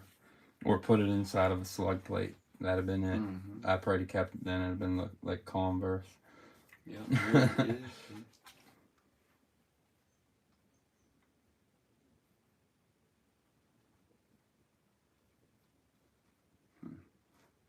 Yeah, it is. That is a perfect flask for cowboy fans. Now I think I might go break it. Oh, shoot. Chris, we're gonna have to break it. Good. It dies. No, I don't hate the Cowboys. I used to be a Redskins fan, but then I kind of like turned into a Tom Brady fan, and I've been 4, 3, 2, 1, 0. That was John at 13 on the snipe. That was a great snipe. But I'm a was a Tom Brady fan, and obviously Tom Brady's retired now, so I gotta jump on a bandwagon, guys, and it ain't gonna be the Redskins. That's my family's team. My family likes the Redskins, but they've just meh. Too much messiness. Yeah, I'd say. It doesn't even matter if they get good players. They still suck. I just don't get it. But yeah. I followed Tom Brady wherever he went since 11th grade. My buddy in 11th grade, he talked me into becoming a Tom Brady fan. I wasn't really a Patriots fan. I was a Tom Brady fan. A lot of people don't like him, but he's the GOAT. He's the GOAT.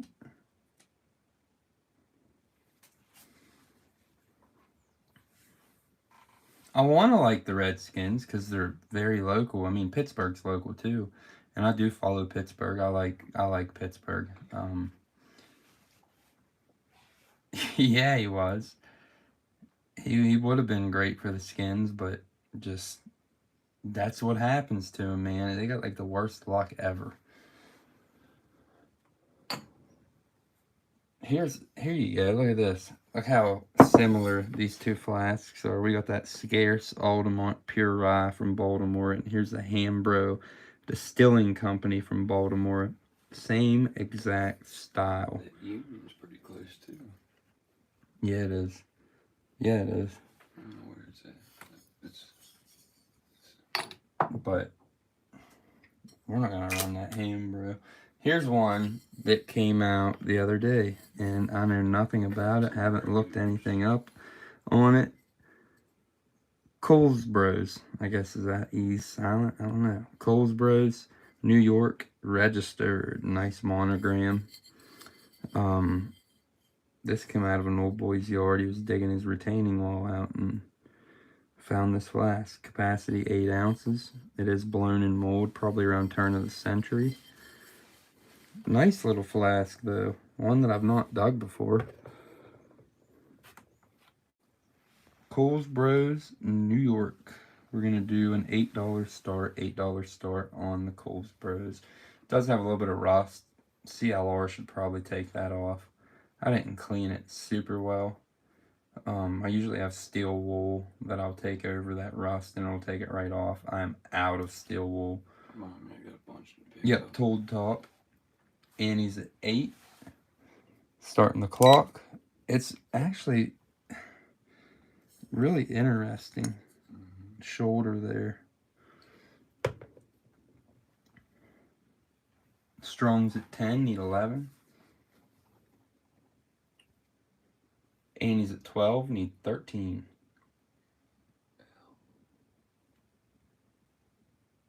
But yeah, like I said, we got that permission, and he's like, oh yeah, I dug the yard up. He's like, I dug this pine tree stump out of the ground, 8 foot down, burn it. We went back there, I'm talking to this dude. I've never seen nobody that digs like we do. This fella, oh, he had it. I'm talking, people don't dig like this. This stuff, like, we told him, we're like, you're a beast. He thought that was the greatest thing ever. Pretty cool dude. But he had them buckets of bottles. He said, take whatever you want.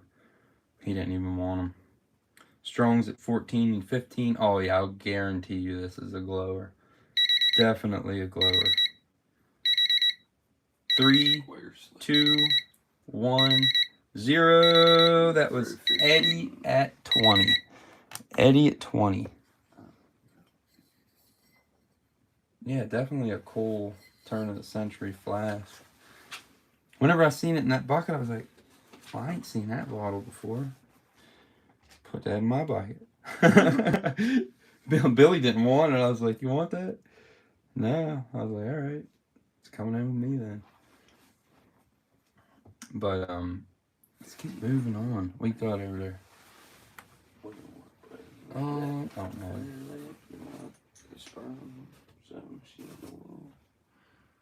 That's that sperm sewing. I ain't never seen one of those ones. This thing's definitely something a harder to find one. Check this out, guys. So I know everybody's seen the sperm sewing machine oil bottles. I have not seen this one before. It's like a med. It says pure sperm sewing machine oil, trade supply company out of Chicago, Illinois. Has anybody seen that one before? It looks a little earlier too, probably 1890s, somewhere around in there. Pure sperm sewing machine oil, trade supply company, Chicago. There's bubbles in it, no damage.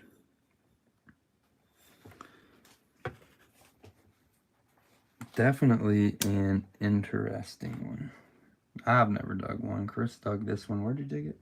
Up Out of the there. dump? Yeah, no, it was up there in that pit that I dug. Oh when you yeah, guys with were in Billy. the So dump. it definitely has to. Yeah, that's a nice little bottle. Not seen it before. We're gonna do We're gonna do a $10 start on this one. This is gotta be a tough to find sewing machine oil. It's in a med variation, which is strange to me. Usually they are not in that variation. Yeah, they're like a paneled square. Chris has a slick one in here.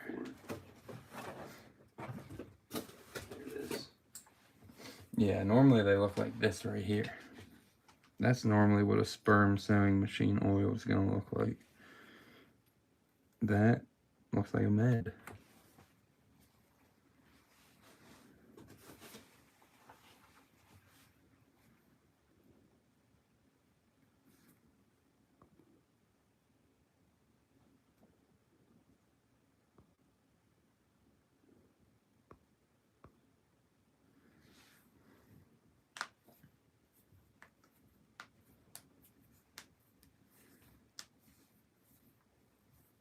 Probably scarce. Pure sperm sewing machine oil. This little 1890s turn of the century bot. Nobody on it? We're going to go ahead and... Oh, Steve says 10, and we're rolling. If I can reach the clock. Need 11 or more. I want to put a dip in, but every time I do it makes my stomach growl. Spuds at 12, need 13. Heck with it. We're doing it anyway.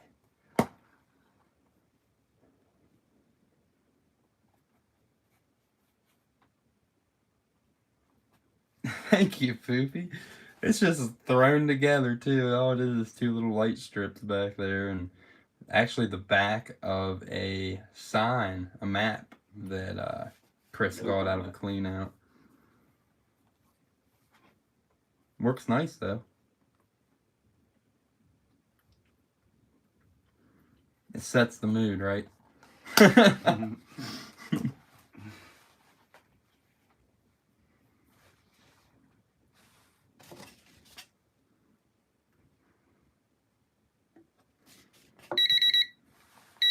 On lag. 4, 3, 2, 1, 0. That was Spud. Spud at 12. Spud at 12. That's right. All right, we're gonna get a couple earlier flasks here. I think the theme of the night is whiskey flasks. Yeah, that's right. So here we have a nice earlier crude aqua strap side. These are pretty heavy flasks. I'm pretty sure those F glass marks on the base somewhere out of Ohio, I've been told. However, Fairmont Glass House out of Fairmont, West Virginia also used an F.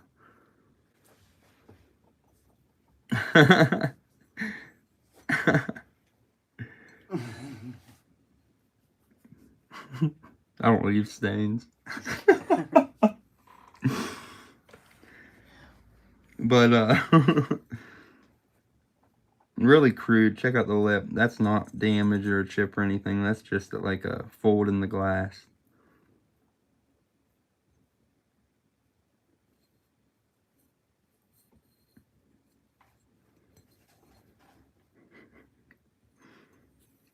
Super crude 1870s, 1880s. Strap side. I'm going to say it's 80s. Really pretty under that light. We're going to do a $12 start on this one. Fairmont.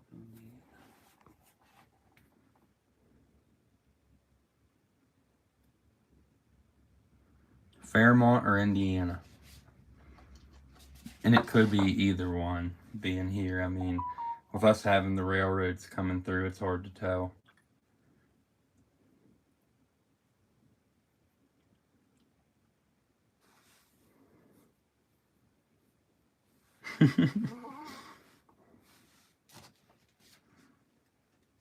Yeah, don't take your black light to hotels with you.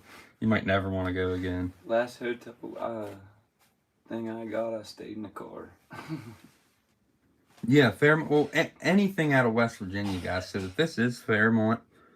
It's an earlier Fairmont flask, so probably a good one. I mean, it does have a unique finish, real skinny, double color, strange looking finish on it. Definitely an earlier flask. Come out of a 70s, 80s pit. Actually, we dug some 60s stuff out of the pit this came out of, but it's definitely not 60s. They say that the television remote is one of the dirtiest things around. Oh, I'll guarantee it. Money's got to be the dirtiest money's thing. Definitely dirty. The bathroom doorknob. Ooh, That's pretty good, huh? That's why sheets don't have a bathroom doorknob. Just walk through.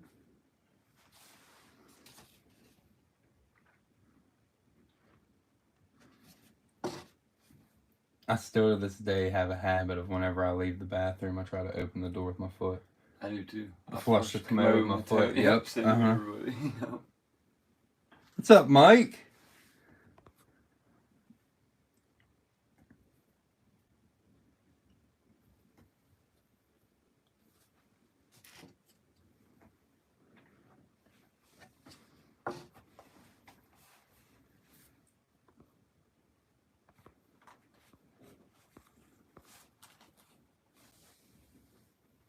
Need a $12 start on the either Fairmont or Indiana glass house flask.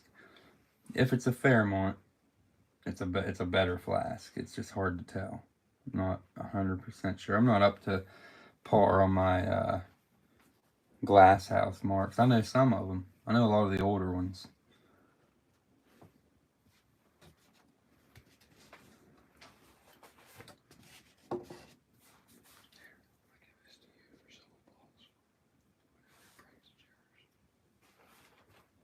All right.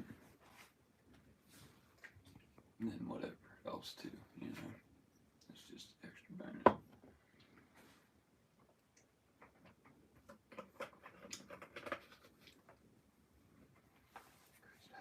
I'm going to go ahead and pull the aqua flask, and we're going to replace it with one that came out almost directly after. I know, isn't it crude? It's really pretty. Almost directly after that one, and I'm gonna look how crude that is. Look how crude this flask is, guys. Oh my gosh, it's like hammered. Now that is a crude guy right there. My goodness, that's about as crude as it gets. That thing's beautiful. Nice early strap side, and this one has an S on the base.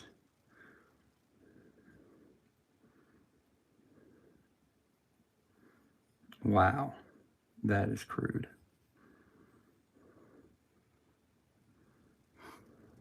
That's insane. It's really.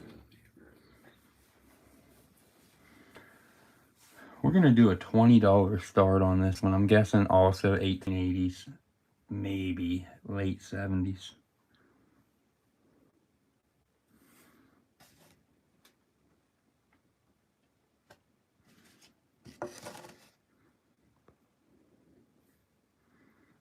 Mike, we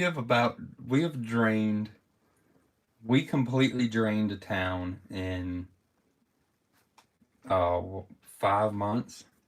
Dug almost every house. I mean, there's a couple where we couldn't get permission, or they are abandoned lots and we can't figure out who owns them. No, pretty safe. But yeah, we pretty much depleted an entire town in about 5 months, and now we're working on another. We're actually working on 3 towns now, and we've already put a dent in a couple of those.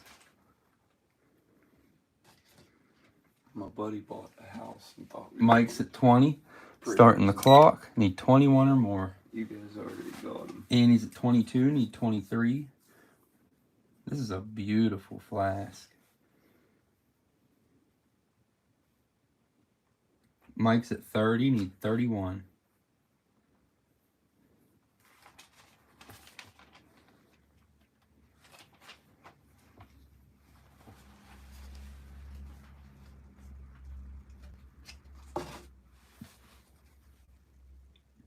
Both of those were like the aqua one and this amber one were literally laying right next to each other in the pit. I mean, like right on top of one another.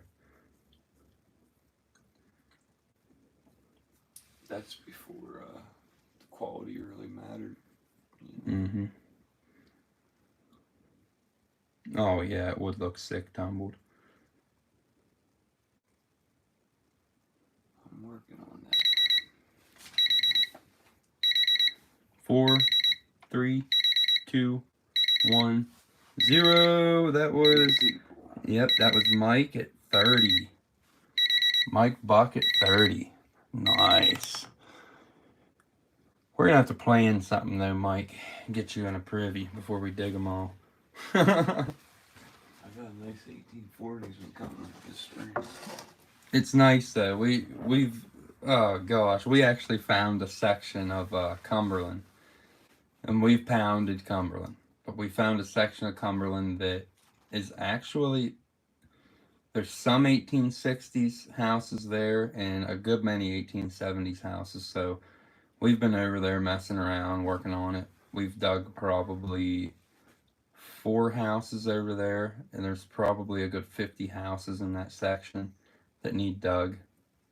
So we even got that little section of Cumberland left to dig. I mean, we got some stuff in Cumberland that we haven't hit, but gosh, we have. We've been digging them up. I'd feel bad for anybody else that tried to dig privies around here because they would dig a lot of Gatorade bottles and empty snuff cans and you name it. We put it Gotta down leave in the a Gatorade bottle there for them. Coffee cups. That's our signature mark. Usually there's going to be a couple coffee cups in the bottom of every hole we dig. But all right, next. Here's a pretty cool flask. I normally don't bring home the Union made stuff, but this one, an amber, really neat.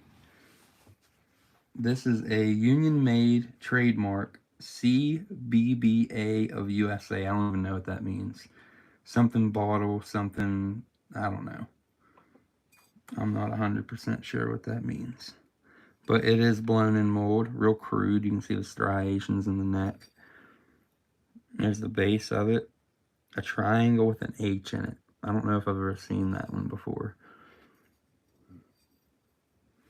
Nice Union made amber flask. It does have some residue on the back.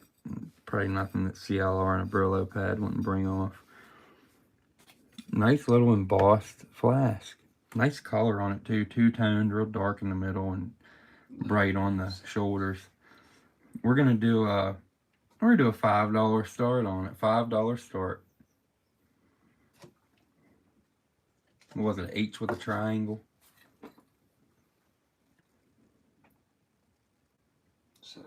Annie's at 7, starting the clock. Need 8 or more. Nice little Union made.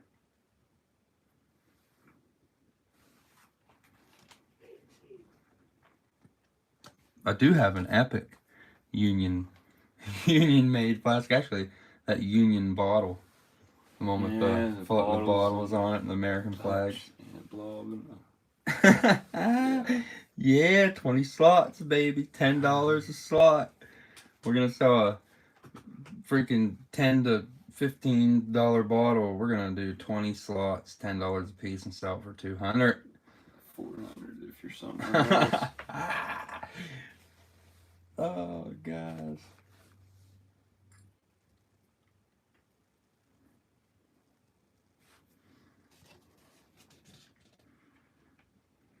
I really did like the outsides of that. Yeah, it's a nice looking flask. On lag, 3, 2, 1, 0. JT Hamilton Company. Nice. That was Annie at 7, I'm pretty sure. 7. Yep, Annie at 7. Nice little flask. That actually came out of where we were digging. Dump in. Yeah, with dumps. Like, I'm not even kidding you. There's a wall, a retaining wall, at the bottom of this hill. And there's dump in the retaining wall. And there's also privies underneath the dump, which is, it's crazy. So, it's making these privies about 8 foot deep. They certainly are. And there's got to be a good 2-3 foot of dump on top of the pits. So they're probably 5 foot privies. But yeah, they got the dump's fun to dig. It dates around the turn of the century to 1915, and then the pits underneath go. I think the oldest one we've dug over there so far is 1870s. But definitely a fun little place to dig. We got permission for about 8 houses in a row. They're all tore down, but all the backyards are still there, so all the privies are still there. And we might have a couple more pits to dig over there, but yeah, I mean, they're hard to find. Yeah, and we've dug some incredible soda bottles, real rare local sodas. But let's keep moving. All right. Here's one, and this is a tumble candidate. Here we have a Flasks Brothers. It says Flasks Brothers Steers, right there, Steers Head. And you can see the Steers Head. Fruit jar. Flasks Brothers Steerhead fruit jar. And it is beautiful. These are out of Wheeling, West Virginia. And it's got like a real sharp edge top. It ain't ground lit, some of them are. They take a simplex lid, I'm almost positive. Around 1905, 1910. I have the simplex lid. Super crude. Look at the glass hanging off her. That's sharp enough to cut you. But beautiful little fruit jar. Fancy as can be. I have a lid for it. Chris says he has a lid. I'm going to go ahead and show you a lid that's to a smaller variation of this jar. This is the lid. So a simplex lid looks just like this. It would have took a glass lid. Mine says simplex. This one, unfortunately, does not fit this jar. It's just a little bit. Mine's big. A little bit too small. This would have went on the smaller variation of this jar. That's what I have too. But extractors. Yeah, Simplex. It takes a simplex lid. The lids aren't very hard to find. I probably have one in a box somewhere, to be honest with you. But we're going to do a $30 start on the Flasks fruit jar. $30 start. Flasks fruit jar out of Wheeling, West Virginia. Steers Head.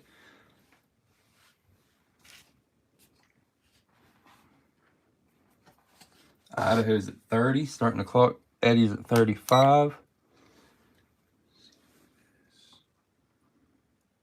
Right? Isn't it so fancy? It's such a fancy jar. They date around 1905, 1910. These jars come in a wide variety of colors. They date back to around 1890, late 90s, I think. And some of them are ground lit. Mine's ground lit. The green ones and the yellow ones and the amber ones, they can bring ridiculous money. Some of the colored ones go very, very high.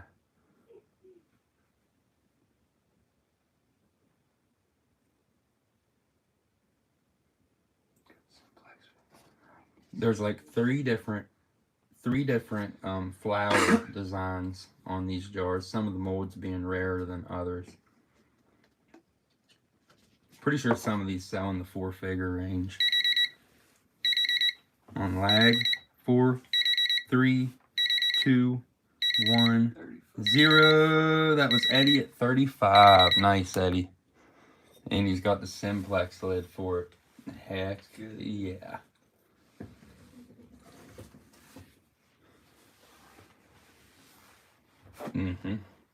All right, guys. So everybody's seen the big tavern privy dig on the YouTube channel where we're in Kentucky, digging the big tavern with the backhoe.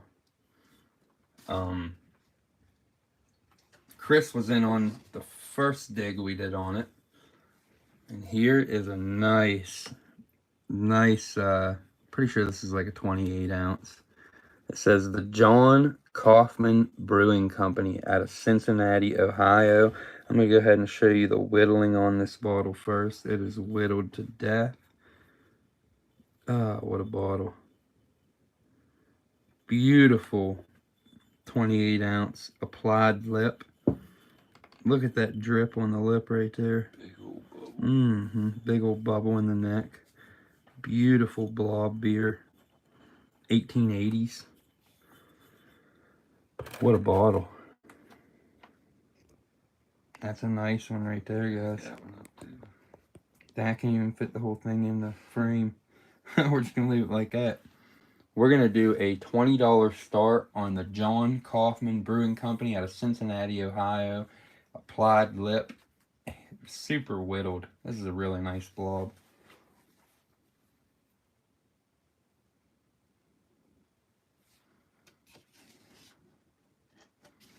Yeah, you dug a colored Horlicks. Wow. I think I've seen a lime green one before.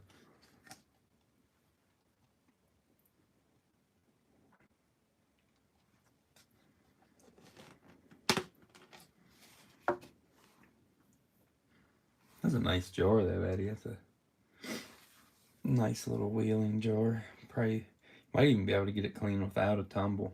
I didn't use any kind of nothing but copper. Little copper shake. They are cool jars. I enjoy digging them. Especially the big ones. I dug one of those massive ones. I think I still have it somewhere. It's got to be like a gallon.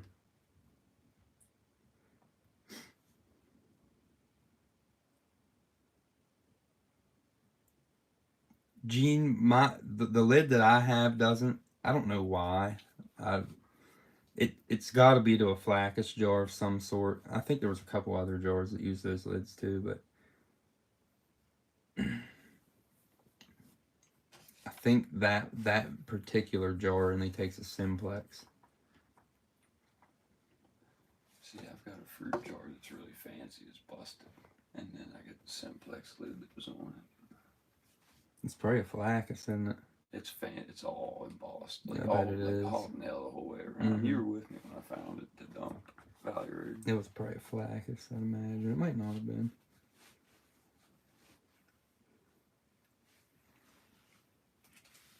Oh yeah, if he's got that simplex, it ought to fit that. If it don't, I'd be surprised because I'm pretty sure. Next auction. Yeah. Or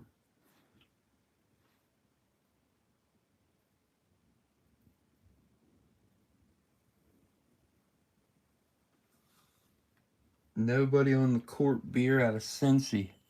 Go ahead and pull it. Or 28 ounce, whatever it is, something like that.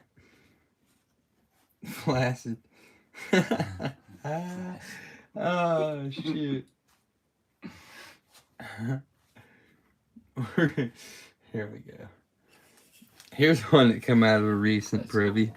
These are pretty cool bottles. This is a Burnham's Beef, Wine, and Iron. A nice logo and a strange little dipped in something. I don't know if that was to hold the bottle. Put your thumb there so it didn't slip. But nice crude, probably, oh, I don't know. These might be 1880s. 1880s, 1890s. Burnham's Beef, Wine, and Iron. Pretty cool little bot. I'm wondering if they didn't pour wax in there and put a tax stamp or That's something. possible. We're going to do a $10 start. Burnham's Beef, Wine, and Iron.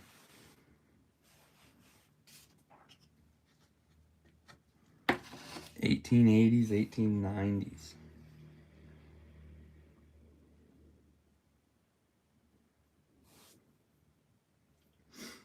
What a combination. Beef, wine, and iron. Yeah. That's like that one I Jeff's at found, 10. Starting the clock.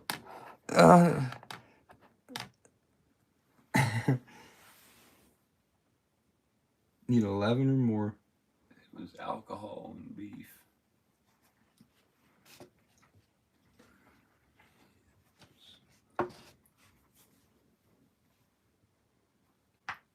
I bet it didn't taste real good.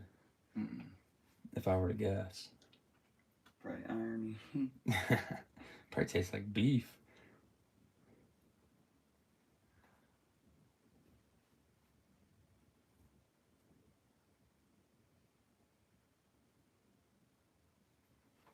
Lag Tina. Steve's at 12. Need 13 height. Oh man, I don't have my measuring tape up here. My hand's about 8 inches, something like that. 7 or 8 inches. 13 inches tall. 12, 13. It's pretty, I'd say 10.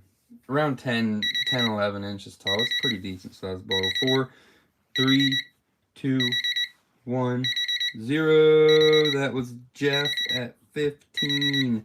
Spud, you were just barely out. I mean, gosh, that was close. That was close.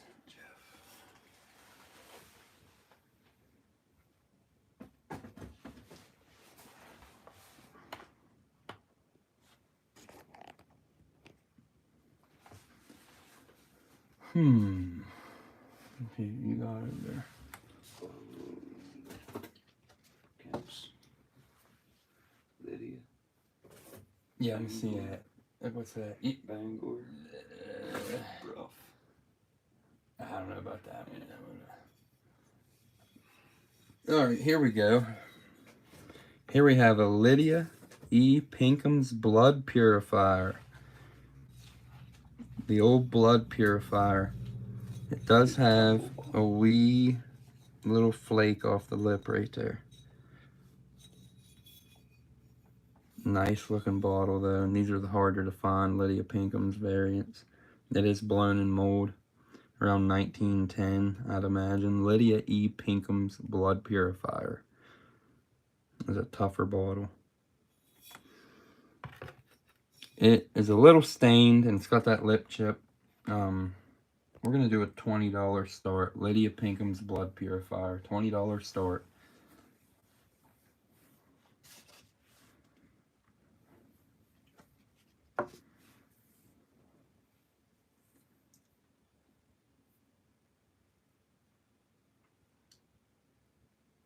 We're glad to have you.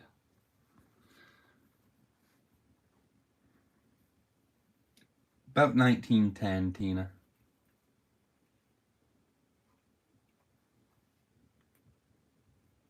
Yeah, I don't know why it didn't send out. Some people didn't get notifications for some reason. I don't know. Strange.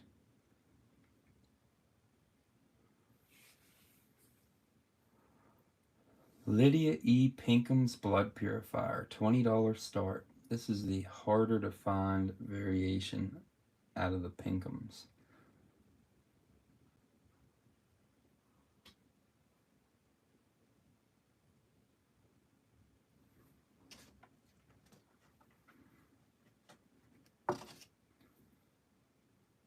Maybe I accidentally set it to private. I don't know. No, because if it was private, it wouldn't have. Some people got notifications. I don't understand why it did that. Algorithm. Oh, we dug an amber blob out of a hole the other day. I forgot all about that. Jeans at 20. Starting the clock. We dug a hole across the creek and dug an amber blob. And Well, you said you did. oh, I got that 1915 ice blue Coke out of that hole. Okay. And there's in the book there's one with a 1 on the base and one with a 2 on the base in the Coke book. Well, this one don't have a number on the base, No doubt. and it ain't in the Coke book. Wow.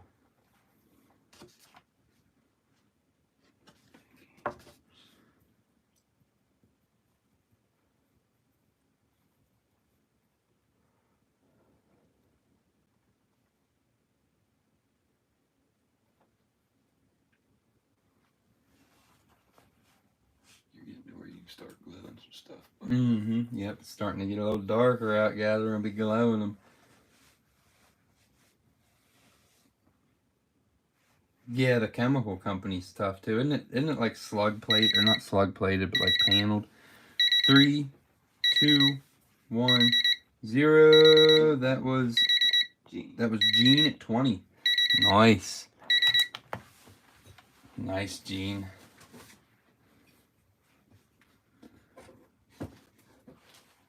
Let's see here.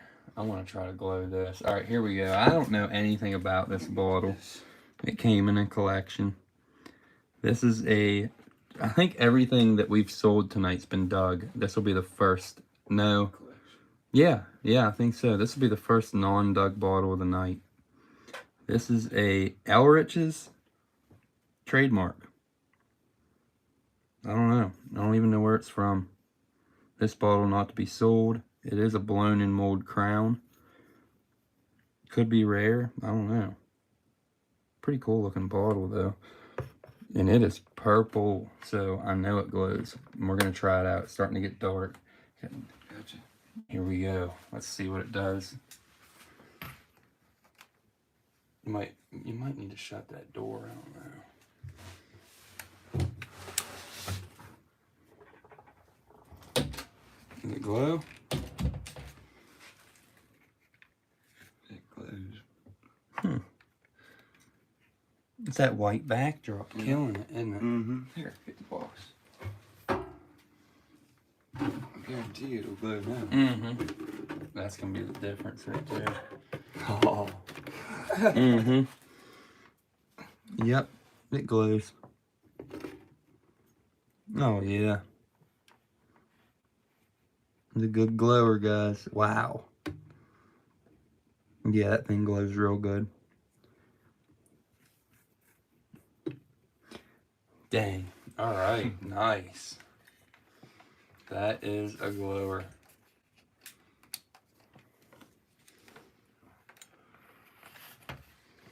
I figured with it being slightly purple, it was going to glow pretty good. Mm-hmm. You see that? That right there's them fast action cat-like reflexes right there, bud. But, so most of the soda bottles that came out of this collection right here were either from Virginia or DC. I don't know. Like 90% of them, actually. Someone said Cincy? Really strange. Eddie says it's a Cincy bottle. We're going to go with it.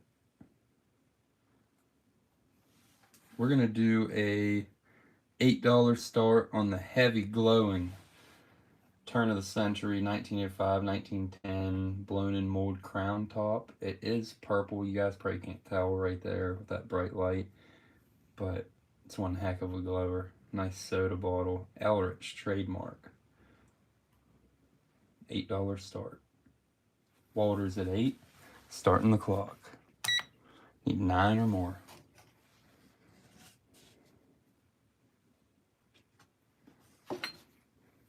There's still a chance, though, Walter, that it could be Virginia or DC. It's hard to tell.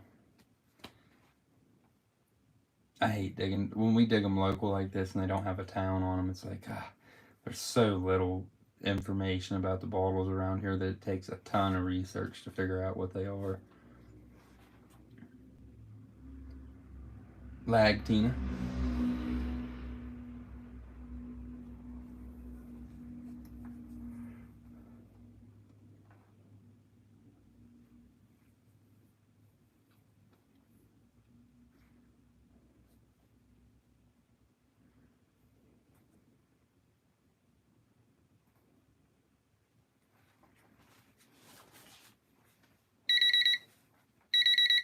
Four, 3, 2, 1, 0. That was D Spud at 9. With the snipe.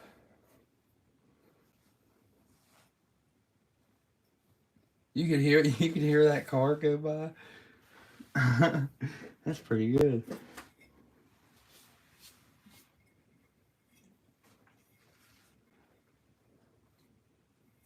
All right, we're gonna do it. We're gonna run this gem. What did that say? The gem. That's weird. Why'd they do that? All right, here's a neat one. So this is obviously the gem. Big old cord. Look how crude this is. We dig these out of 70s pits, guys. So these gem jars get pretty old. Says patent December 17th, 61. What does that stand for? REIS. Registered. Dang, I should have knew that. Yeah, that's probably what it stands for. Registered September 1st, 68. And then it's got more patents inside. Patent November 26th, 1867. Really, really bubbly jar. Look at the bubbles in that thing. The only issue, and you find this with these dug gem jars quite often, it has a little hairline right there. Other than that, that's it. It looks good. That might be a little... What is that? No, that's just a piece of something in the glass right there. Yeah, that's it. Beautiful, clean jar, though, for being dug. It's a lot easier to clean the jars. You can get the bottle brushes down in them. Nice quart, the gem. Or half gallon. This is half gallon. What's interesting about this is you can see it's got ghosted out the gem right there. I don't know how good you can see that, but there's other gem jars that are just small embossing the gem, and they peened it out and put the big embossing on. Why? I have no idea.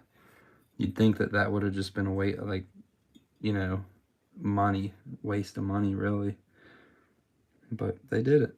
Maybe saved them glass. Strange. You can almost see the still. The gem. Nice half gallon. We're gonna do a... Oh wow, I don't even know. Oh shoot, look at this. Look at that. I even have the I do. Look at there. The insert. I don't know if it's the exact insert for it, but pretty sure it come out of the same pit. Oh, Wendy. Tons. Tons and tons of it. I'm getting ready to tear a glass furnace down, so... Yeah, right. Well, actually, we dug a couple outhouses right beside an iron furnace. And there's green slag. I mean... I've got a bunch of them. Let's see. What all colors? Blue, purple? Yellow, blue. Yeah, I mean, yeah, we can hook anybody. Anybody that wants slag. I've had a couple people message me about this, and I'm trying to figure out a way to like do boxes of it, or I was thinking the little envelopes with the padding in them, do like a full envelope of it for, I don't know, 10-15 bucks plus shipping. I can get all sorts of colors. I can also get a lot of uranium glass pieces. Big pieces. We used to have, yeah, we can shoot. I think the biggest piece of slag I've found here locally was, do you really? Yeah. Was probably, I don't know, probably about the same size as that. I'd say it probably weighed 15, 20, 30 pounds. Huge, just massive chunks of aqua slag. I mean, yeah, I can get slag, definitely. We'll figure something out. There was also a stemware factory here, and it comes in ridiculous colors. Usually, like for a stem cup, you'll find like the stem piece of it, hundreds of them, and they're cool. You know what I mean? You can make like wind chimes out of them, anything. But yeah, we'll figure something out. We'll definitely figure something out.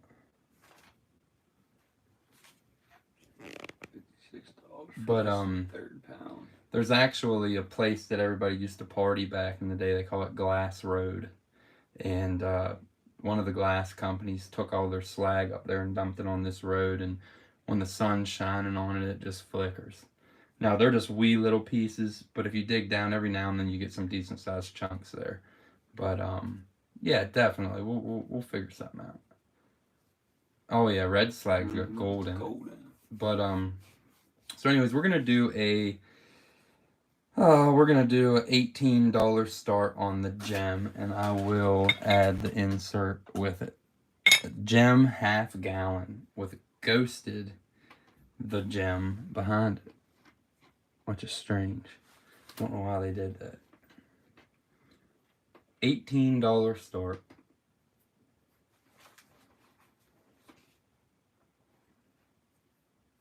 These jars can go all the way back to the 70s. Most of them are from the 80s, I think, 1880s.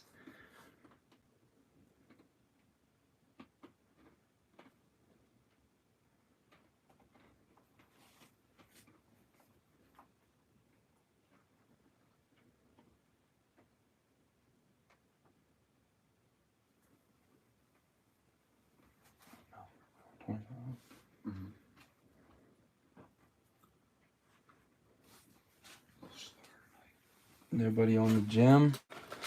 Go ahead and pull it. And then we're going to put up this crude beauty. Privy Doug. Wow. Check out this jar, guys. Look at the drippy lip on that sucker. Nice lip dripping down there. Also very crude, bubbles all in it. This came out of a 1870s, 1880s pit.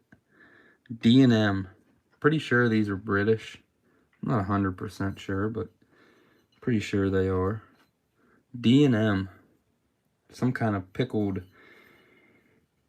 food jar or something. Fruit jar. I'm not too sure. D&M. And it's a beauty. British pickle.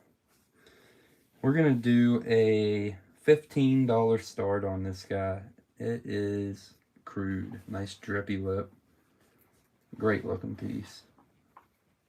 It's big. It's big too. Like, I'm going to show you the ones we normally dig. Here's the ones we normally dig. Also have drippy lips.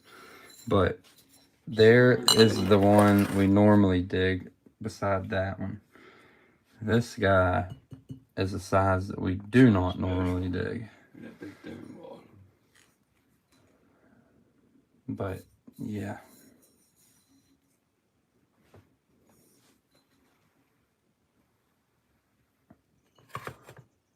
D&M.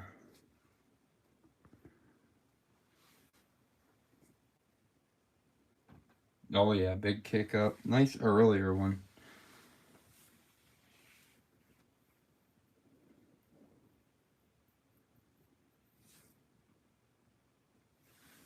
Oh yeah, definitely big enough for real pickles for sure. $15 start, Steve. Nice crude, bubbly, British applied lip pickle. Most likely around 1880s.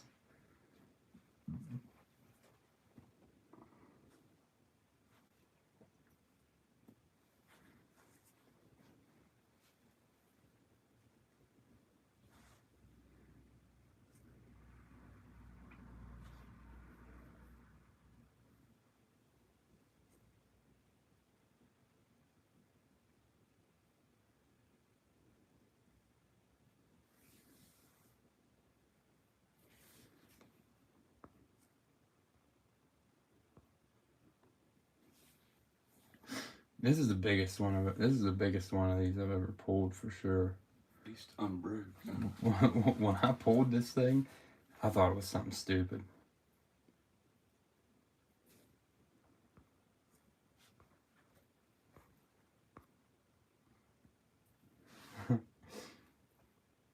Steve says 15. Yep, Eddie talked him into it.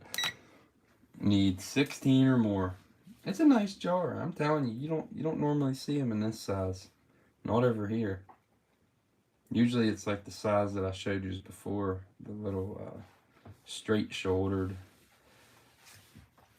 It seems like those straight shoulder ones come out of 1890s holes a lot. This one right here, definitely a little earlier. 16. Spud's at 16, needs 17. 160.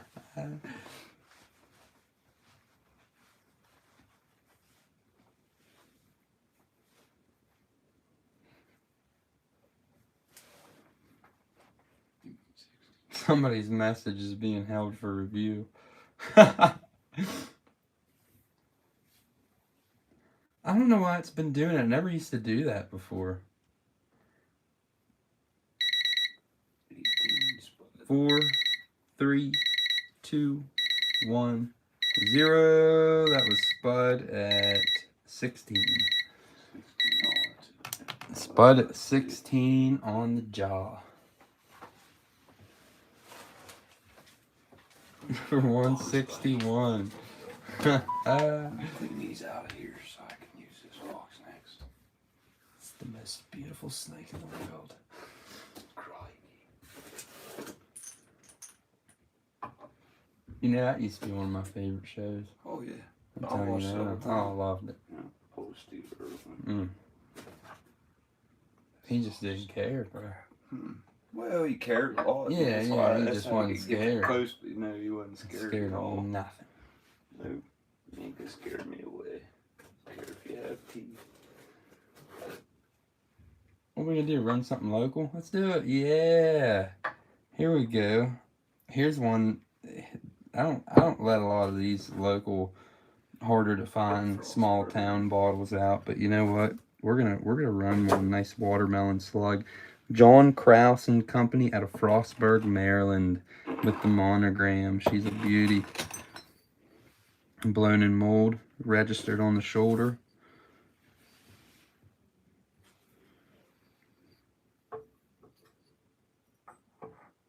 No damage. These are pretty scarce bottles. And we're going to do a $25 start on the John Krause and Company out of Frostburg, Maryland. Just a wee little coal mining town. Nice soda bottle.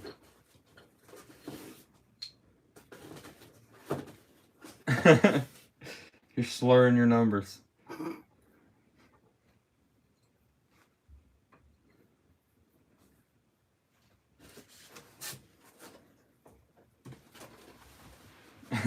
Sir, I can see that you've been slurring your numbers tonight.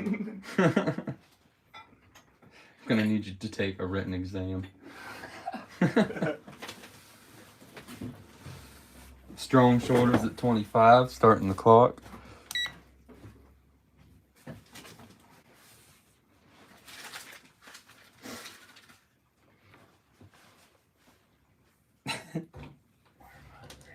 Whoa, whoa, whoa, whoa, whoa, whoa. You're okay. You're alright. It'll clear.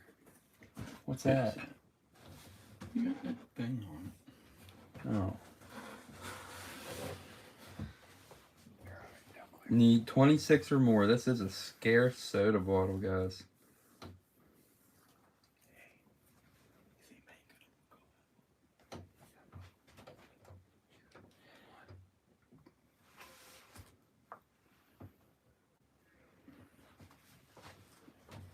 Well, thank you. Need 26 or more. This thing definitely glows too, guys. For sure. Definitely a glower here. On lag. 4, 3, 2, 1, 0. That was strong shoulder at 25. Nice on the local soda. That's a good one. It's got a strange rainbow patina on it too. We got over there. You want to go to that? Yeah. That's good. All right. There's a mix. Check this. There's Do you know how Benningtons in many's there. in there? There's probably, I don't know, 15. All dug too, aren't they? There's some. Here we swirls have in there. a lamp. You can see a nice Down there. sheared lip lamp. And it is full marbles. Some of them glow, some of them don't. Some glow, some don't. We got a shooter cat's eye we're gonna put capped it with that on the top, just like so. Oh yeah, there's got to be at least 20 some, maybe even 30 marbles in there. Bennington's in there and everything.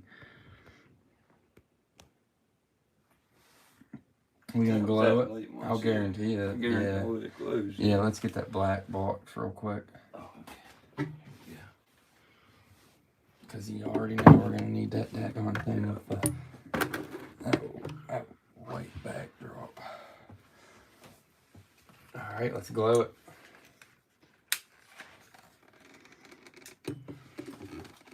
Yeah, it glows. Not a ton, but that one marble in there is just a shining. A little bit cool.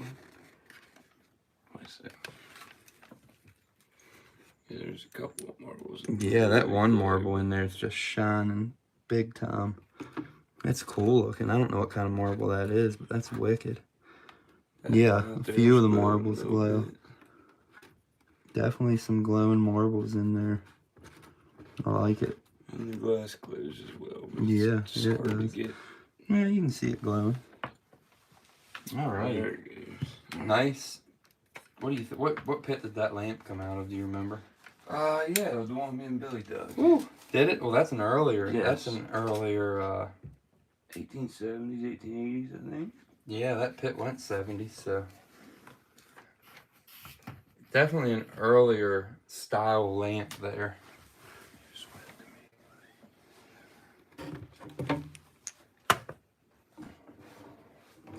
We're gonna do a $15 start on the marbles and the earlier lamp. Like I said, come out of a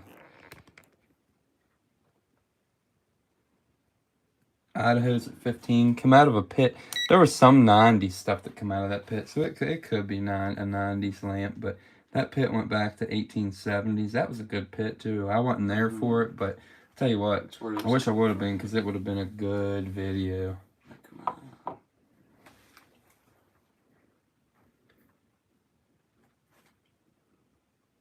They got a lot of bottles out of that hole. Yes, we did.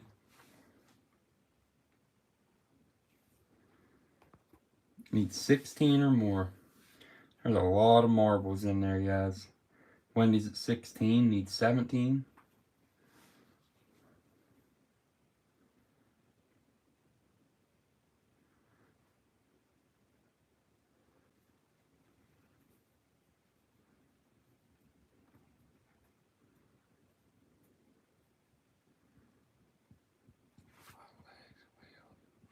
Is it really? 10 seconds. Wendy's at 19. 5, 4, 3, 2, 1, 0. That was Steve Copen at the end with the snipe at 20. We just went up to a 10-second lag on my end, guys. 10-second lag now.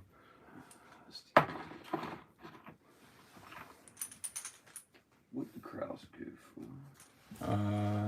25.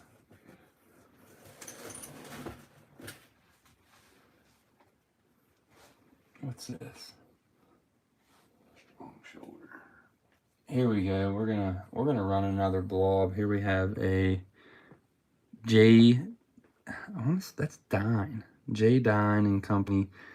It says 242, 246 Hanover Street, Boston.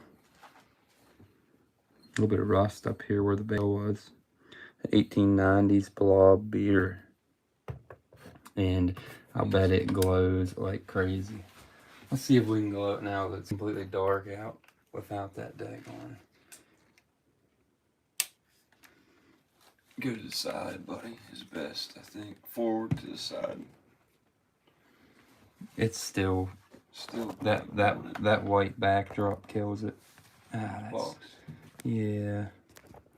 Dang it, that white backdrop's killing me. We gotta get rid of that white. Oh, I got this. I got it. Okay. Oh my, look at that difference. Oh yeah. Yep, it glows quite a bit. Daggone. Yep. Yeah.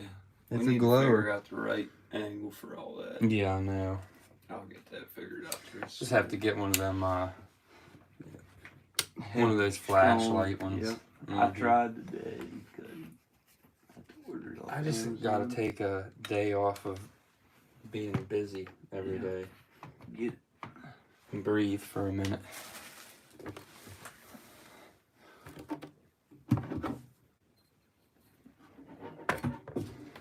That's what was nice to do for a walk today. All right, we're gonna do a $10 start on the Jadine and Company out of Boston. Nice beer.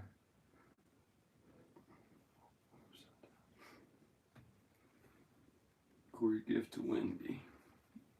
That would have been the marbles. Marbles and all right, Steve. Very nice of you. Very nice of you. Jeff's at 10.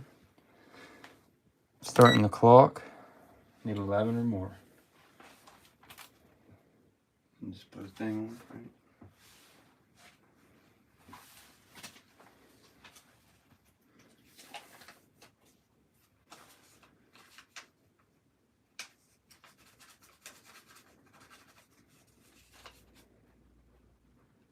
I was watching a dude on YouTube. He lets spiders bite him. Venomous spiders, non-venomous spiders. He don't care. It ain't the dude that lets bees sting him and stuff either. This dude's a different feller. But he was bitten by a red widow, and apparently they come from Australia, and we have them over here in the Everglades. But the Australian variation is a little stronger than the American variation. This dude's crazy. 4, 3, 2, 1, 0. That was Spud at 12. Spud at 12. But he didn't mean to get bit by the spider, but he let it crawl into his hand, and he said normally the widow spiders aren't aggressive. It just latches right into his knuckle, bites him good.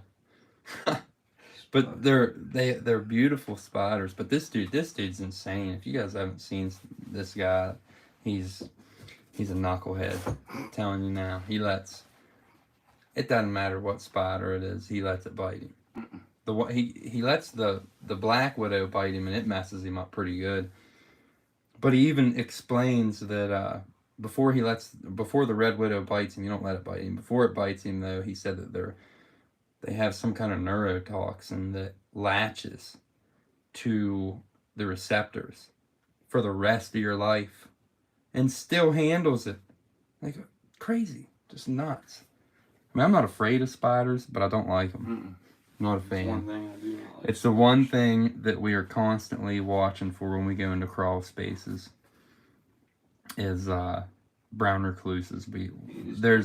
There's been reports of black widows around here, not many, but we do have recluses, and they're pretty nasty too. They have a neurotoxin that actually eats the skin, and they can mess you up pretty good. No, I don't pick them up. No way. Nope. Some of them. I'll pick up a wolf spider. They have a pretty good bite, but they're not poisonous. And there's a way to pick them up. They're big. They're bigger spiders, and they're easy to handle. But yeah, I mean, I'm not afraid of my dad. He's terrified of them. He don't want nothing to do with them. My brother-in-law, terrified of them. I'll be honest. Oh yeah, cellulitis, a brown recluse bite will cause. Horses. You're afraid of cows and horses? Damn right, they're 1,500 pounds and they got their own brain. That thing wants to, he's gonna stop. All right, next, and they're clever. Horses are clever. Yep. They're clever. I'm not afraid. So here's a different one. Here we have a Lear's Perfected Root Beer. I've never seen this bottle. We dug it out of a pit.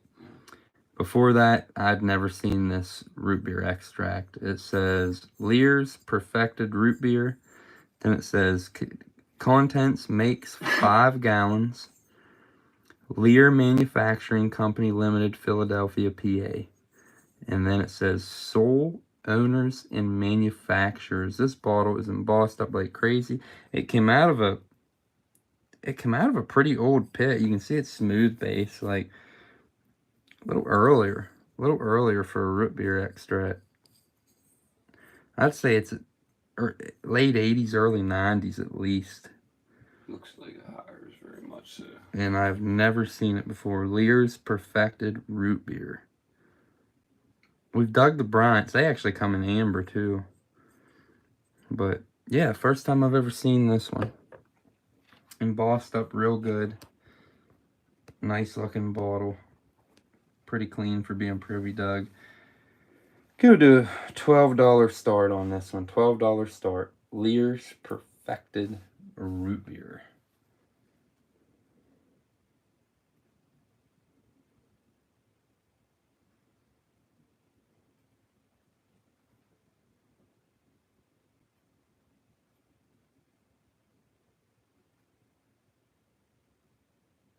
I've dug the Naps too. That's a nice one. They're harder to find. I've only ever dug one.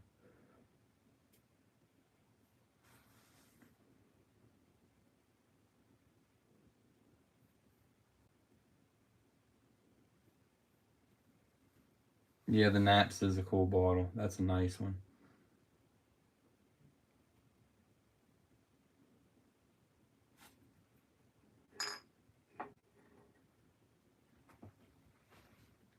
$12 start. Lear's Perfected Root Beer. Out of Philly. A lot of them's out of Philly. There was a lot of competition on the root beer extracts up there. Steve's at 12, starting the clock.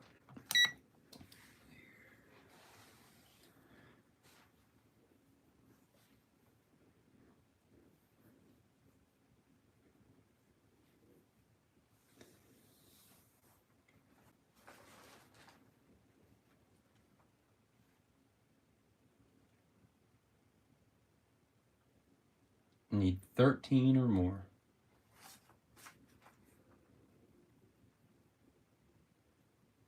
Back What down. time is it? It ain't even that late, is it? 9 o'clock. We're Oh, back that ain't down bad to at all.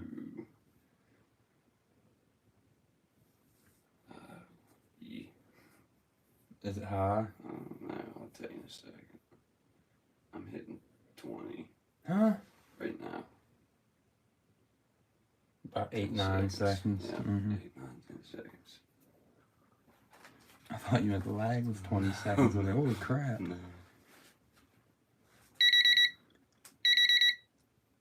Steve. 5, 4, 3, 2, 1, 0. That was Steve at 12. Nice grab on that. That's an earlier extract for sure.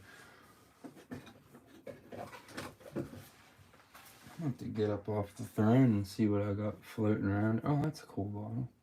Where'd that come from? It was sitting there, buddy. Oh, that's cool. We're gonna leave that sit there too.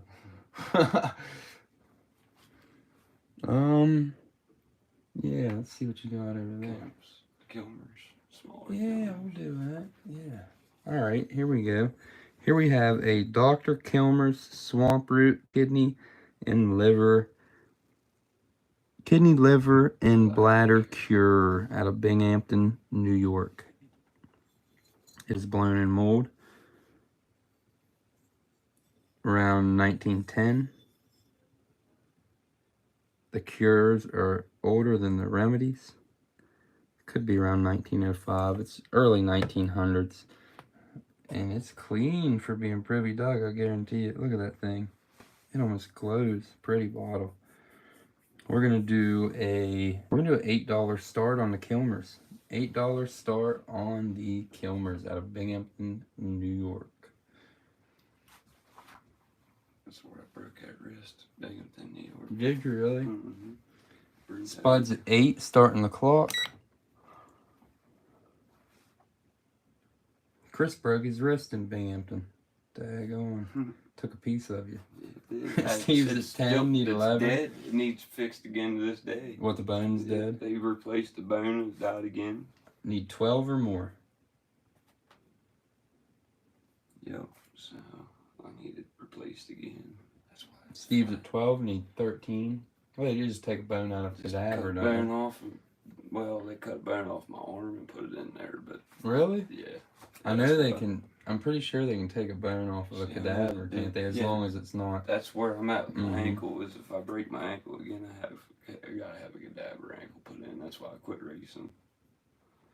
Because I'm not gonna. So does that mean? So does that mean that they amputate your ankle with some dead guy's ankle? Get a little bit of that insurance policy. He's still alive, like 1%. He's not gone yet. He was at 13. 4, 3, 2, 1, 0. That was Teen at 16.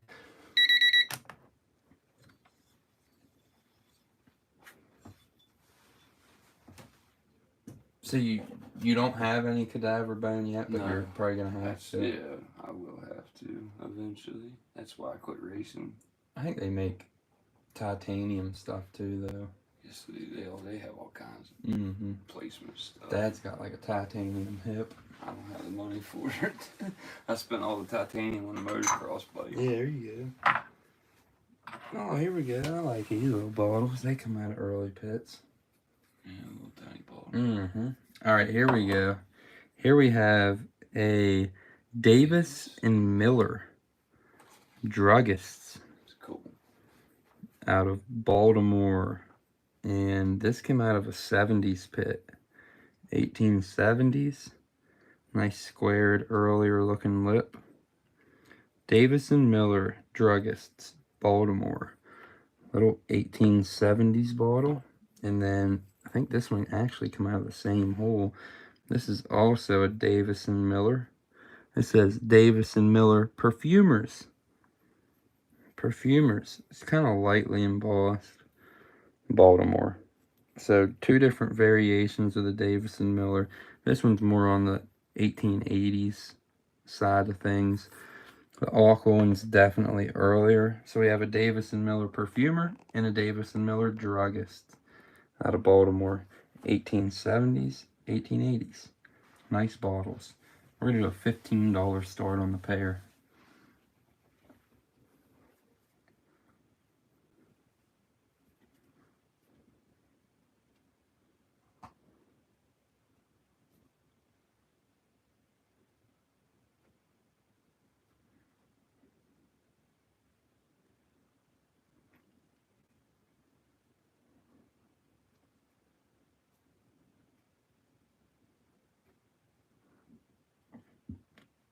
$15 start on the pair.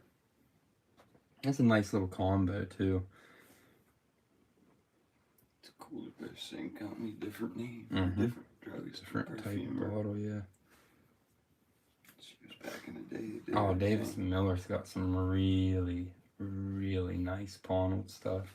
They got a lot of nice Ponald colored bottles, and I'm pretty, there's a Davis and Miller ink, Schoolhouse ink. Actually, there's a good many inks, and they come Ponald ink colored, and they're, oh yeah, big hitters. I actually have a clear Schoolhouse Davis and Miller downstairs in the cabinet, a big one too. It's about probably 4.5 inches tall, big master ink Schoolhouse. Did we get big, buddy? It's the second one I've ever dug. The first one was Aqua, sold for $350. Wow. Half the size of that one. They're pretty hard to find. So did you get bid? Okay, I just make sure. Need 16 or more on the pair. Oh, I see it's Tina again. Nice little Baltimore combo.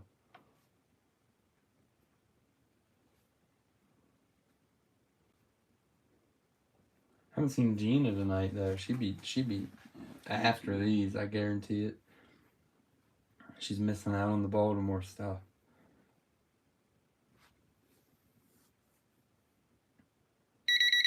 On lag. 4, 3, 2, 1, 0. That was Tina at 15. Nice, Tina. There's a couple earlier meds there.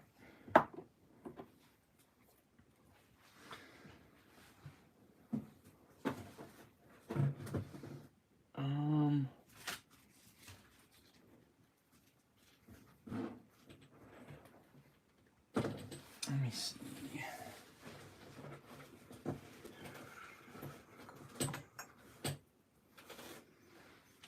What's this? Yeah, too new. Probably 70s.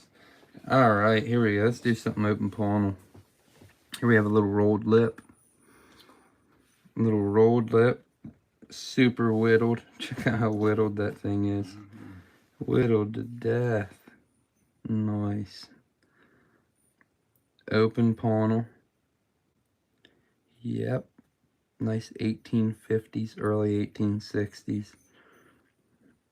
Open panel. Cylindrical puff. It ain't really a puff, it's a little bigger.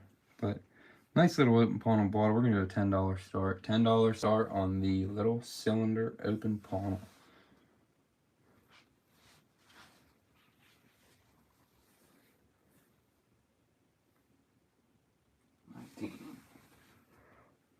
Let's spot at 10, 11 or more.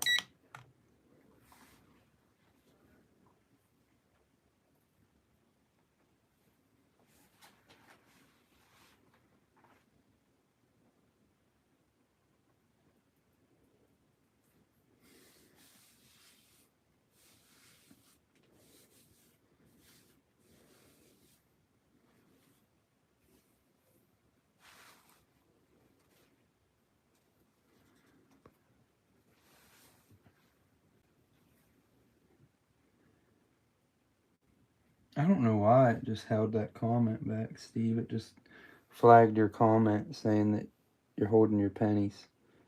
I have no clue why it flagged that. That's, YouTube needs to check theirself.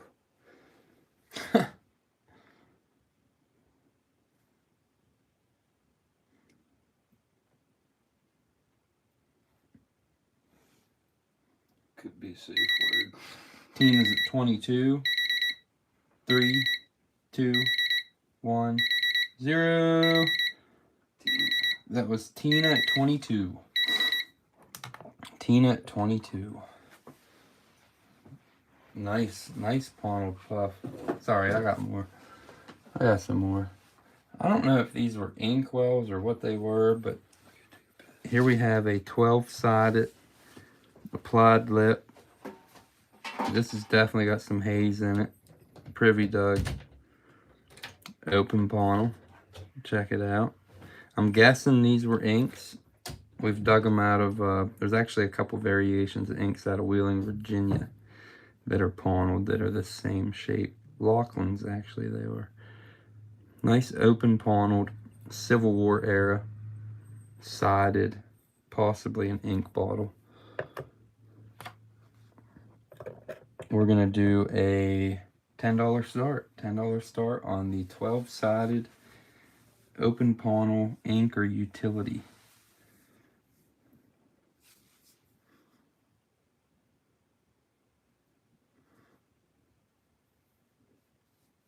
Gotta love that paneled stuff.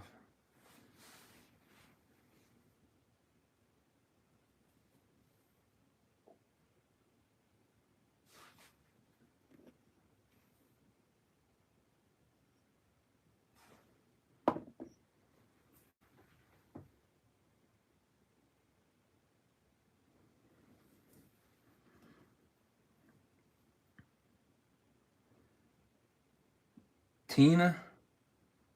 Oh, jeez. I don't even remember.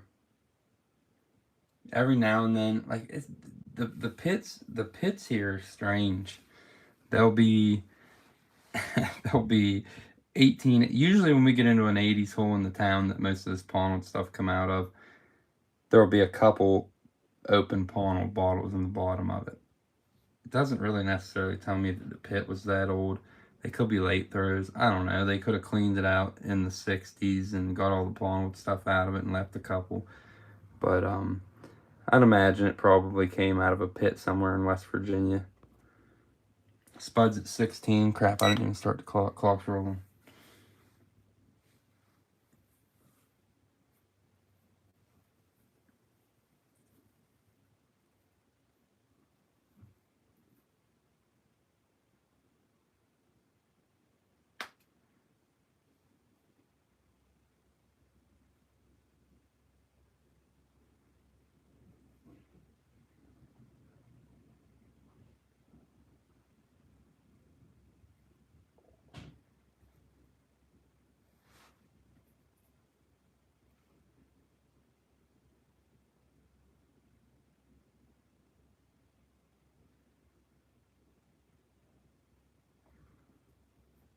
Oh, we're definitely gonna be traveling this summer, Walter, for sure. We just haven't got around to it yet. This is rain. This rain's just tired of it. 4, 3, 2, 1, 0. That was Spud at 23. Spud at 23.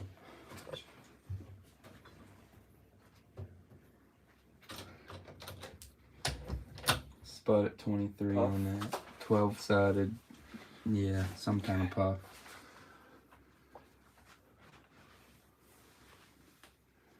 Let's see here.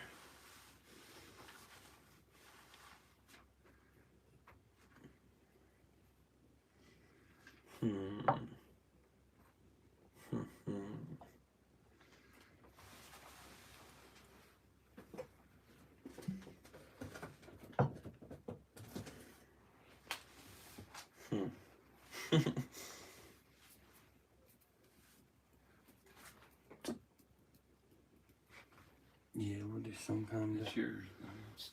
You sure? Yeah. Here, we'll do a little combo here. All right. We have a Carbona. We'll wait on them.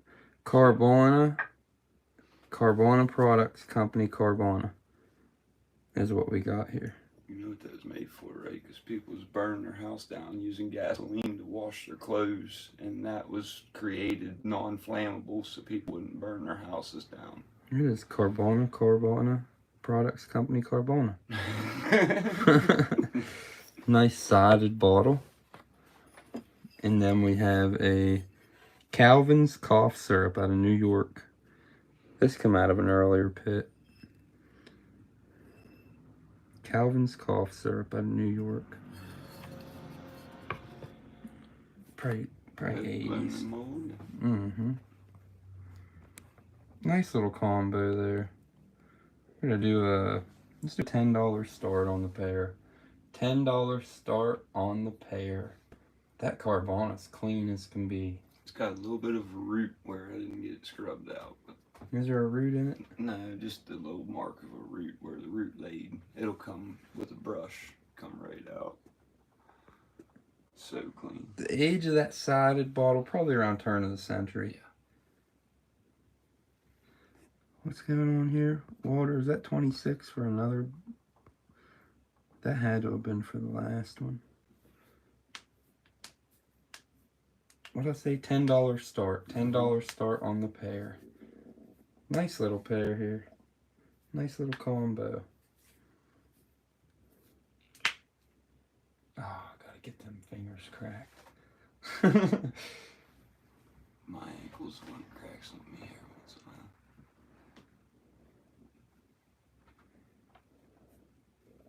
You guys are making me hungry. My stomach is throwing a fit. It is. You hear it? It's like porterhouse T-bone. That's nice.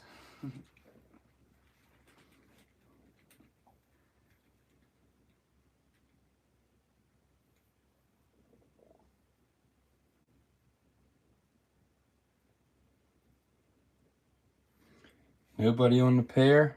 Go ahead and pull them. What do we got left here? What do we got left? A lot, but I just don't know what to put up. We're gonna run that DC mat again. That's a good DC mat right there. It's decent anyway. Here we go. Check it out. Here we have a W.S. Thompson, 703 15th Street, Washington, D.C.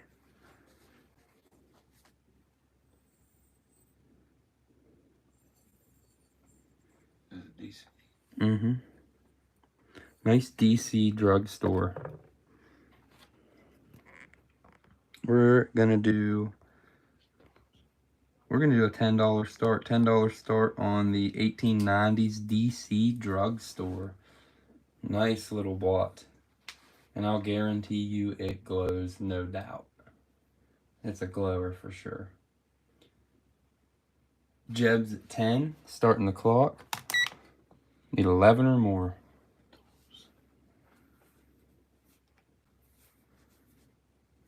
What's up, Jeb?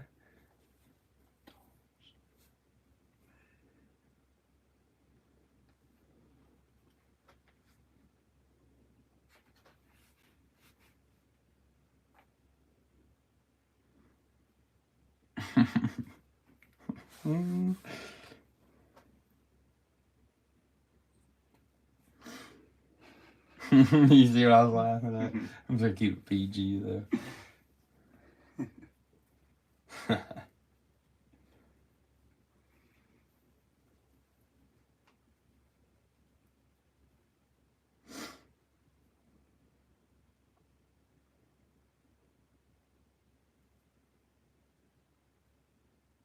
Newport News. Jeb, I sold a Newport News whiskey not long. Actually, I don't know if I sold it or not. Walter might have got it if I did.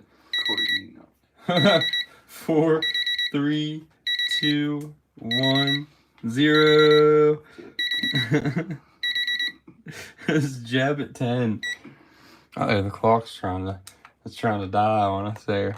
When it does that quad zeros, that means it's getting low. If it dies, we'll put some new ones in there.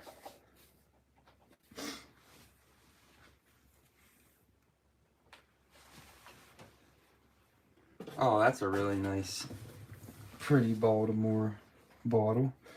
All right, here we have a pre-prohibition. These blown in mold GBS are just embossed to the hilt. This, it says gosh, it's got a lot of embossing on it. The Gottlieb Bauerschmidt Strauss Brewing Company, which GBS stands for. Good. Baltimore, Maryland. Yeah. Blown in mold. Nice pre-prohibition beer. A little bit of staining there from where the contents was sitting in the bottle. GBS. And look how it almost looks like a Goosebumps lettering or something. Yeah, it does. GBS. Definitely a really, really cool pre-pro beer bottle. Let's do $8 start. $8 start on the GBS out of Baltimore. It almost has like a wreath design. Definitely a gorgeous bottle. These are actually, because of the lettering, one of my favorite pre-pro beers around here to dig. Actually comes in blob too. The blob's a little harder to find.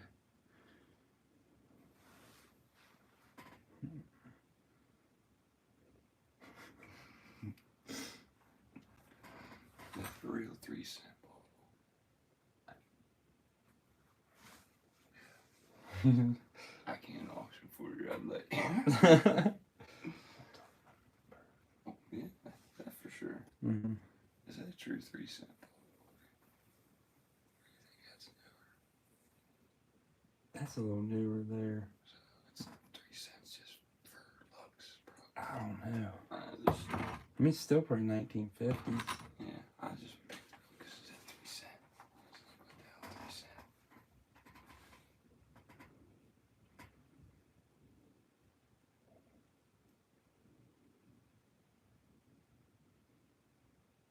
I'm gonna run 40. So what are we on? E35. We're on 35 right now. So we got 6 more to go. 6 more bottles to run. Yeah, that is the horseshoe, and that's the oh, I know all of these. Globe Brewing, I think, with the horseshoe on it. Maybe. No, it ain't. Oh, I know all these. George something Brewing Company. That's the one with the horseshoe, maybe. Then there's one with a Maryland Terrapin on it. I think it's another Bauer Schmidt or whatever. There's a few different variations of the blob that's really neat. I'm going to go ahead and pull it.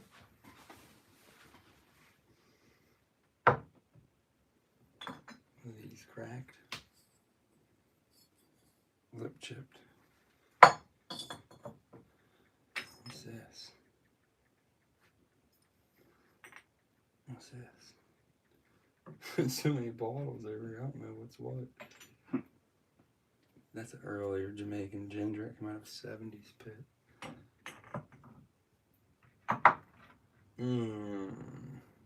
Let's do whiskey. All right, we got another whiskey. Here we have a Ferdinand. Ooh. Westheimer. Yeah, it is Westheimer. Huh. Westheimer. Ferdinand Westheimer, Cincinnati, U.S. Ferdinand Westheimer and Sons, Cincinnati, USA. Nice little blown in mold. Nice little blown in mold slug plate whiskey. Probably around turn of the century. And I can guarantee you it glows. That is a nice little slug plate whiskey too. You remember where it came from. Couldn't even tell you where it came from. Probably came from a dump. I don't think I dug out of a privy. We're gonna do a we're gonna do a $10 start on it. Nice little Cincinnati turn of the century slug plate whiskey. Whiskey is definitely the theme of the night. Yeah.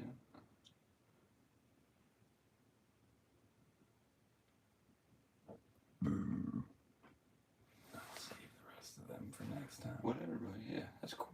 Fine. What you got? You know what I mean? Yeah. Well, we need to research that. Yeah. That could be good. And I need to get starting the clock. Jeff's at 10. Yeah, but some of the main blobs can be. That's one I've never seen before. I want to glow this before we finish. Just not on here, but I just want to glow it because it's fucking. I'll bet. So it got color green. That replaced the Larkin that I broke. Did you break a Larkin? Going to get the black light for you. There's another one of them. Yeah. Mine was the round one, like a round jar with the flowers all around it. Yeah. Said Larkin Soap Company on the bottom. Oh, yeah. They're cool looking. Too late for coffee for me, Steve. Oh, man, I love coffee. I'll drink it all day. Every day. I do, too. Wow. With my meals. It don't. Uh-oh. We're still... 4, 3, 2, 1, 0. That was Jeff at 14. The clock's trying to take a crap on us. Yep. Ferdinand. Jeff at 14. Yep, it's trying to. It's trying to take crap on us. We ain't gonna let it.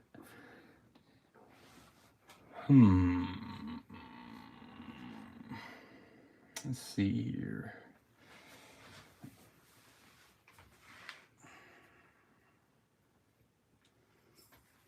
How about a Ponald combo? Whoa, look at the rainbow on that one. Holy crap. I might be in forever. Wow. I didn't see that coming. I don't know, but one palm. These are little flared lips too. These are definitely 50s. Look at the pawnels. 1850s open pawnel. Look at the rainbow patina on that. That is wicked. I've never seen it show up that good in the light. Wow. That is a sick looking bottle. And this one's super whittled. Oh, that side's very whittled. Little tiny chip on that one's lip. Not much though. Maybe a couple little tiny flea bites on that lip. But pretty, look how thin those. Usually when you dig them, they come out with a little bit of, usually a little flea bite. Very rarely do you get them mint. But that daggone rainbow patina. It's wow. beautiful through the camera. Is that the last one? D-spot 13. Yeah, it was 14. Jeff got that one. Oh yeah, super thin lips on these little pawneled bottles. That rainbow patina is freaking crazy. Wow. Usually you can't even catch it on camera. We're going to do a $20 start on these guys. $20 start on the 2 open pawnel 1850s flared lips. I'm talking, what a patina. Mm-hmm. That is called Benicia. Benicia. I've heard people call it Benicia. Benicia is the way you pronounce it. Yeah, you won't know me as much.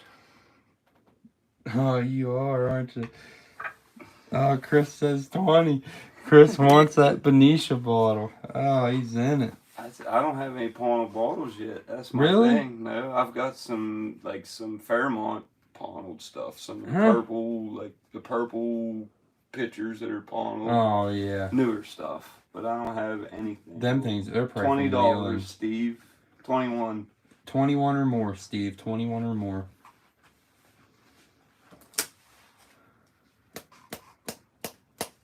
That little Benicia bottle is killer. It's cool. Mm-hmm. I didn't think it was going to show like that.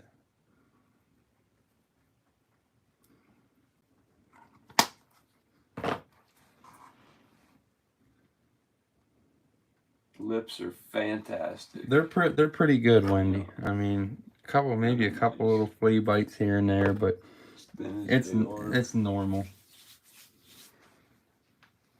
It's hard to get a flared lip without a flea bite. It does happen though. Tina's at 22. 4, 3, 2, 1, 0. That was Tina at 22. Tina at 22.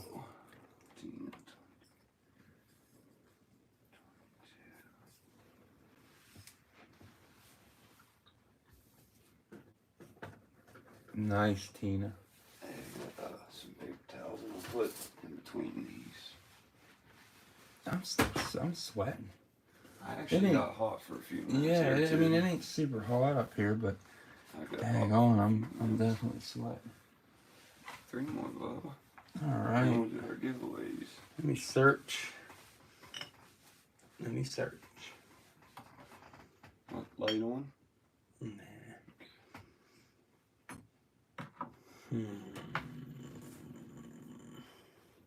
What's that? Right there, yeah. That's a master perfume. That's cool. It is cool. I ran it before though. What do we got? I know I got stuff downstairs. You saw a blue Birkin one right there. That's a good bottle. I know. Here we go. Here we have a nice early, probably Civil War era rolled lip. Definitely Civil War era rolled lip. Liquid hair dye. That's cool. Number 2. It's from the J. Cristodoro. And I've actually not seen this one before. I've dug a few pawneled hair dyes. This one is actually, it just missed being pawnel. I don't know why it ain't Ponel. Crazy. Has a wee little flake right there. Not much. Beautiful rolled lip bottle. We're gonna do a $12 start. $12 start. I think it's just smooth base bouncer.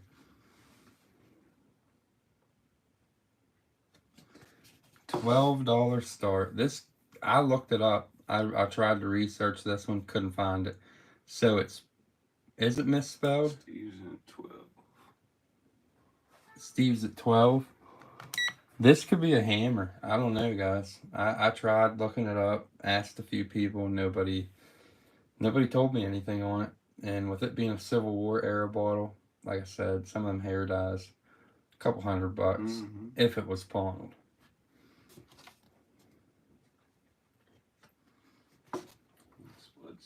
Spud's at 15, needs 16. I think it is probably rare. I've seen quite a few pawned hair dyes and hair dyes out of this era. And I think this one's a tough one. Oh, the clock's counting up. All right, well, when we get to a minute, it's starting to die, so it's doing that funky stuff again. Whenever we get to a minute, we'll do the lag, guys. We're right around the 8-9 second lag. The clock's gonna do weird stuff again. All right, that's time. We're on lag. 3, 2, 1, 0. That was Tina at 18. Tina at 18 on the J Cristadoro. The Cristadoro. Oh, why are you doing this to me, clock? Might as well change it. We'll go one more.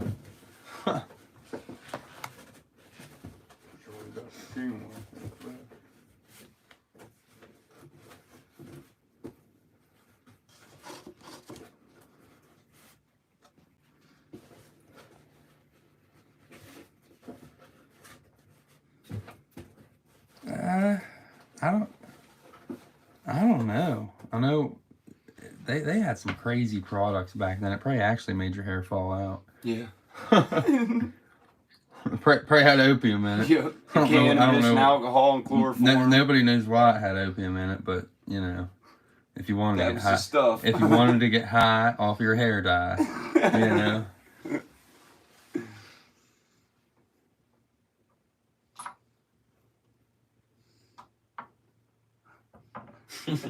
That's like the drunks in the Prohibition era drinking aftershave. There's probably still people that drink aftershave. I know they're probably.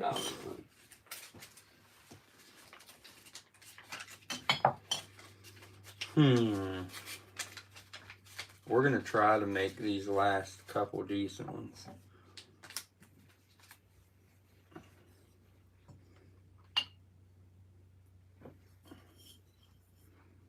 Here we got a whiskey combo. Here we have a Thomas G. Carroll and Sons Company out of Baltimore, blown in mold around 1910. And then we have a Philip Loeb and Son, Baltimore, Maryland, both around 1910. Nice little flask combo. And we're going to glow them. We're going to at least try to. Turn that out. And that out. And it is pitch black in here. If they don't glow, I don't know. Oh, they glow now. They glow orange. Mm-hmm. I think if you come forward just a hair, Corey, like away from them, there you go. And maybe up the side. Where's that black box? These things all glow like crazy if they're even glowing with that white backdrop. Here, let me get the bottles. Mm-hmm. These are glowers for sure. Oh yeah. Mm-hmm.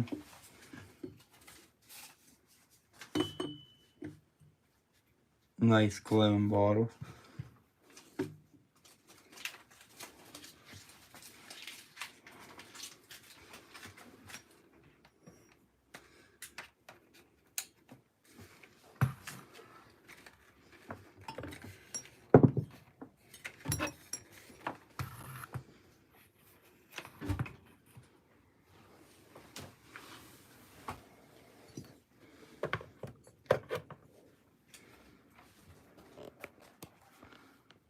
$12 start.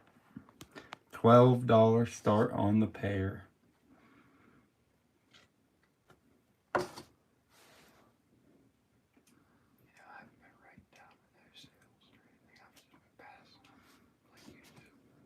Figured that out last week. $12 start on the pair of glowers.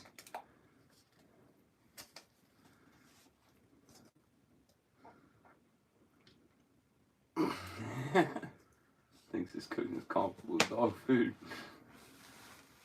The neighbor's dog visits every day at supper time.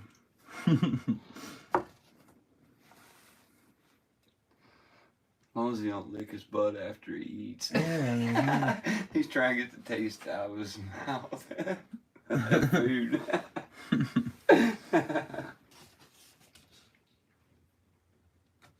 $12 start on the pair of 1910 era Baltimore flasks.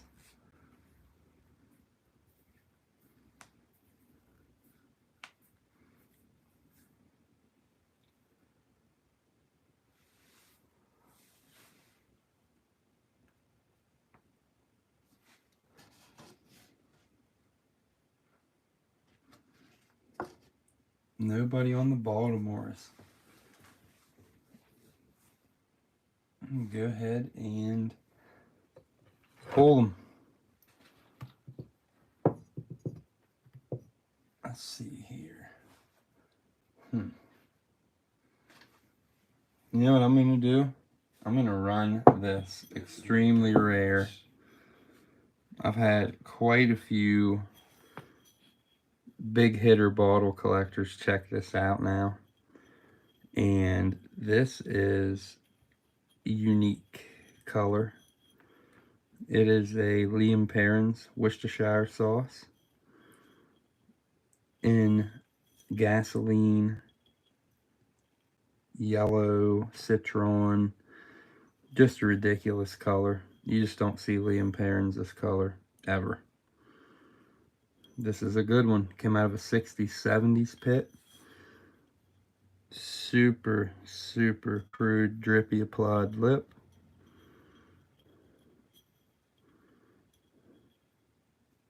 Beautiful, beautiful bottle.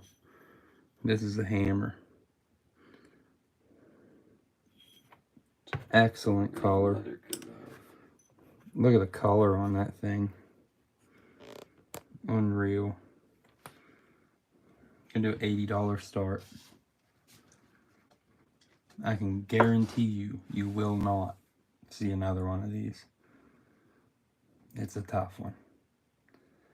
I know some guys that have been digging for years and years and they've never seen one. Yep, common bottle, rare color.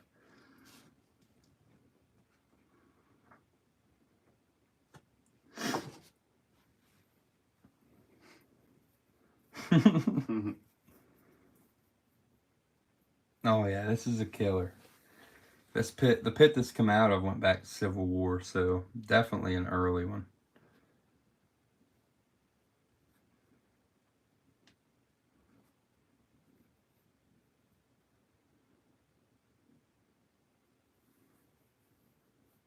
$80, Wendy.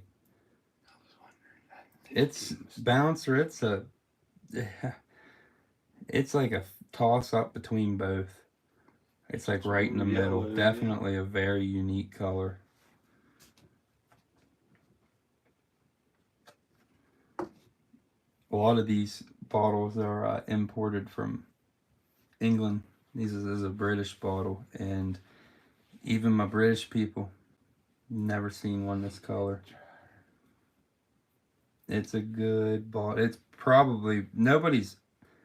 So with these big hitter guys, they don't want to make an offer on anything.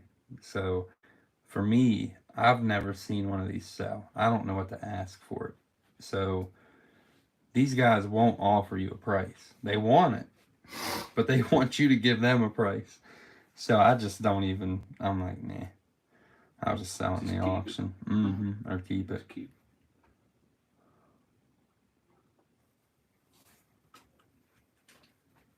$80 start.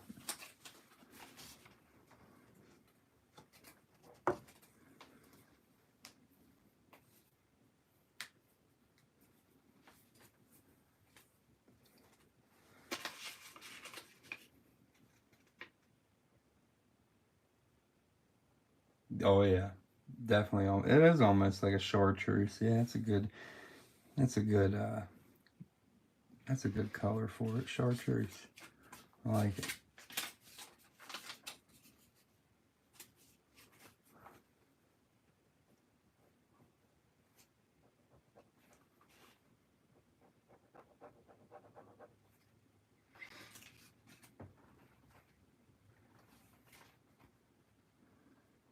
I remember who shafted you. I remember.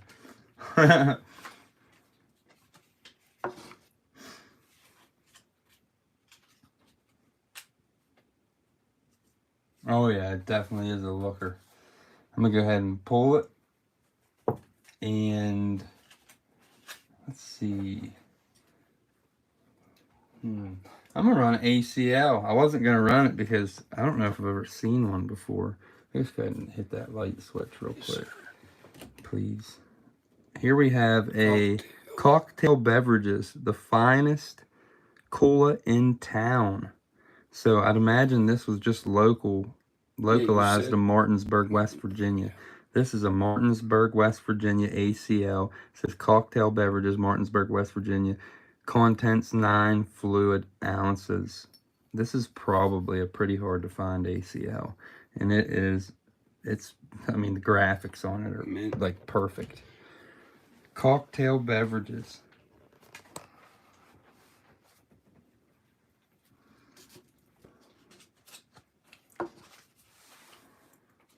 Let's do, oh geez, I don't even know. I might even be kicking myself because this West Virginia stuff can be, people go crazy over it. We're gonna do a $15 start. $15 start on the Martinsburg, West Virginia ACL cocktail beverages. And if it's localized to Martinsburg, it's probably a pretty tough ACL. Martinsburg ain't that big. I mean, it's not real big, but that's what I'm saying. Ain't that big. Cumberland size. Tell you what, they usually put out a heck of a football team. Edgesville, Martinsburg. I think they won state championship like 10 years straight. Really? Yeah, they're tough. Farm boys. No. There's some city boys that are. Okay. They produce some pretty good running backs and stuff. A lot of speed. I think they're like 3-4A. Yeah. Nice, Eddie. Nice. I'm gonna try to. I'm always digging on Sunday. I try to make it back for your auction, and we always dig into the dark, and then I gotta wake up at 3:30 in the morning to go to work. I don't know why I do that to myself.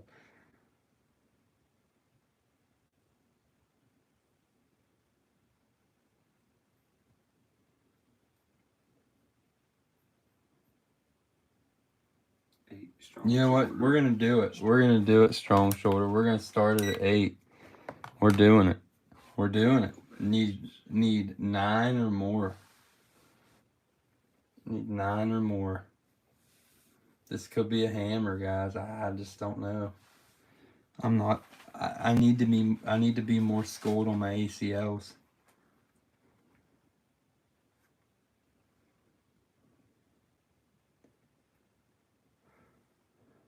Yeah, definitely a machine made.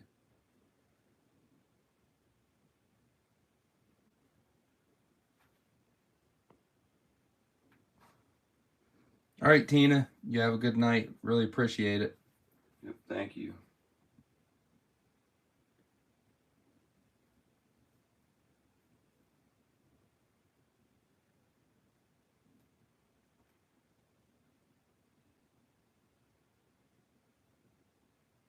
On lag.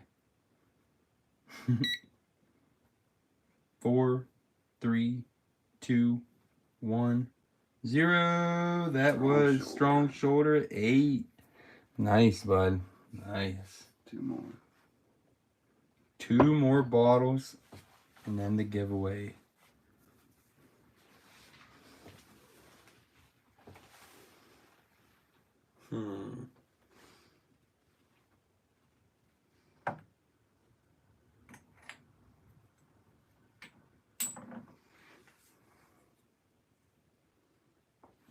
Here we go. Here we have a pair of, first we got an aqua phrase vermifuge out of Baltimore. These are bug poisons.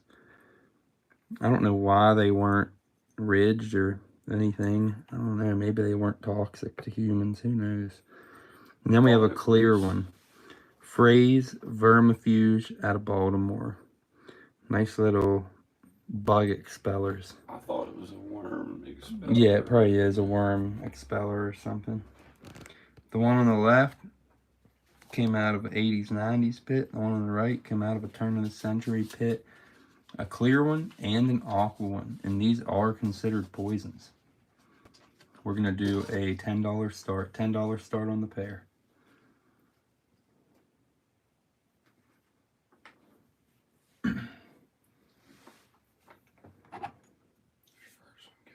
Nice.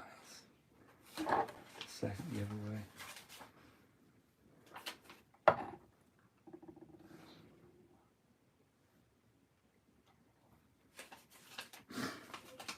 Oh, drank a bug poison. That ain't no good. Jeff's at 10, starting the clock. No, I'm not. It's trying to count up. It's doing some weird stuff on me. Change the battery. We ain't got enough. We ain't got enough bottles to run to change it yet. We will next time. Change when we finish. Yeah.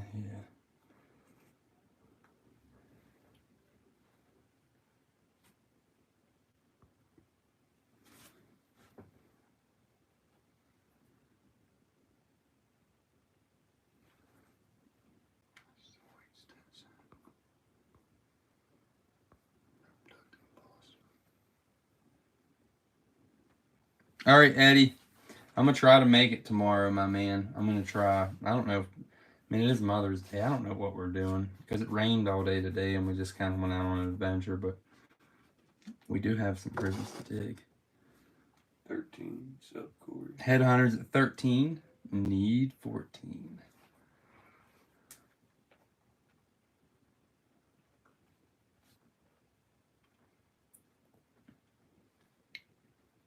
Up there, the clock went again. 5, 4, 3, 2, 1, 0. That was Spud at 16. Spud at 16 on the pair. Nice little pair. We got one more? Yes, sir. One more bot. One more bot to run for the night. And I'm dropping the clock. That's a clock dropper. Oh, what's it gonna be? Oh my, I don't even know. What's it gonna be? What's it gonna be? This? Yeah. Cracked snuff. Spud don't want to see that anyway.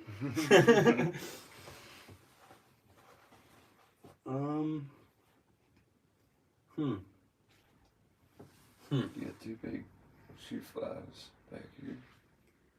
What kind of beers is it? GBS. I had a real nice Oh. Hmm. There. It's clean as can be, but it's a Cumberland. That is. So, Oh, let me see.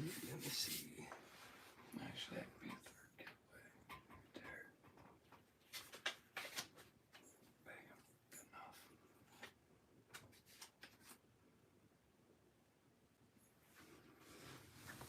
enough. All right, here we go. Here we have a.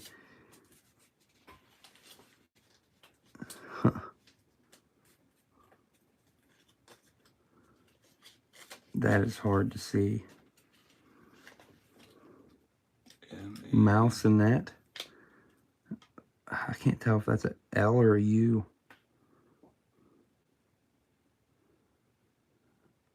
I don't know. Something Corée or Caudray Paris. A Paris. I don't know. Beats me. And then it's got some like ghosted letters right there. It does have a couple flakes on the lip. And it has a little, that's a bubble right there, but there's a hairline right here. It's hard to see. But this bottle is open panel. Nice little open panel bottle. Tiny, tiny bit of damage. This is a, it's definitely French French embossing. However, this is an American-made bottle, 100%. Definitely American-made. Back in the day, they would emboss things with, you know, Paris or whatever, just to make it fancy. They thought that that was going to make somebody want to buy it. But, you know, a little bit of damage on it, but it's still an open panel, flared lip bottle. Nice looking little bottle. We're going to do a, I don't know, $10 start. I don't know anything about it, but it's open panel. I can tell you that. It's 1850s. 1850s, open panel. I'd imagine it's some kind of perfumer. Most of these bottles come out of New York. Not 100% sure. Probably Flint glass. Wendy's at 10, starting the clock. Need 11 or more.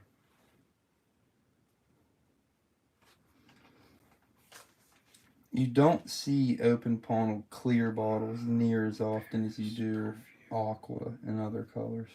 Well, aqua anyway.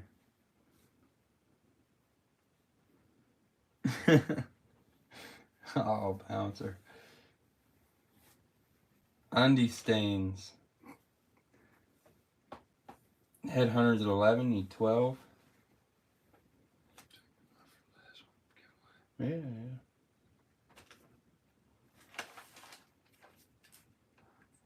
Who got that? Who got that? Got Strong Shoulder. Yeah. Oh shit. Did I mix that up, or is that the last one? I can't even remember. What's it say on there? Perfume Paris. What's above it? The phrase, and then that. Yeah, that went before the phrase. Wendy's at 18, 4, 3, 2, 1, 0. That was Wendy at 18.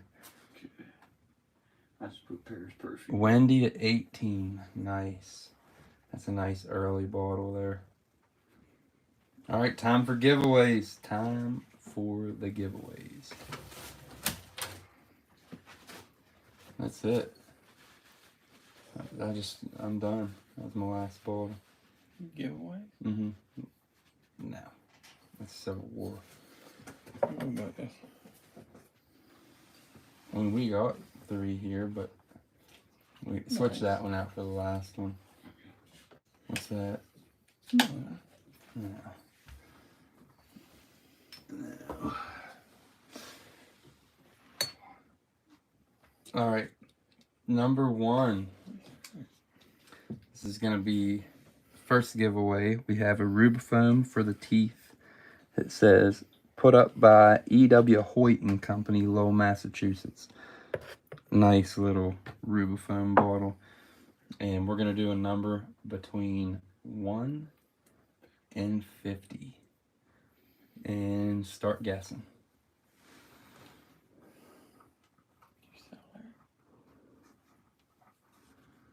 Number between 1 and 50.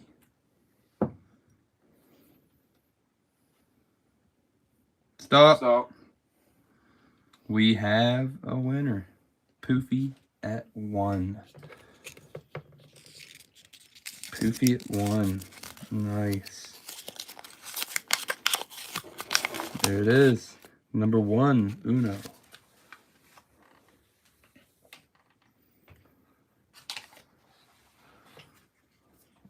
Sorry. This is. What number's under this? Oh, it's. All right, giveaway number 2. We have one of the fancy Larkin Soap Company out of Buffalo. Blown in mold. Nice little fancy Larkin Soap Company.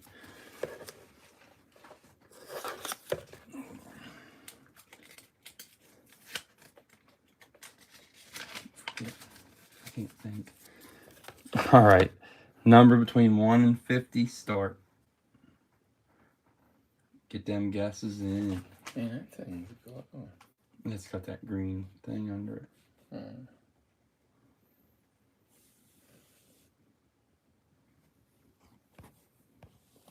Stop. We have a winner already. Everybody halt.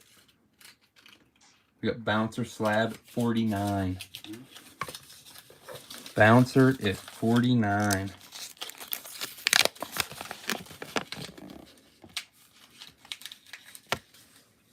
Bouncer, you're going to have to resend me your information. It's been a long, long time.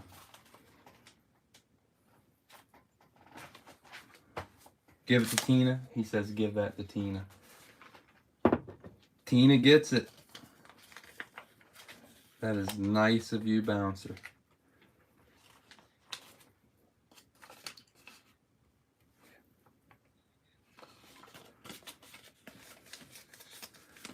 All right, last giveaway of the night.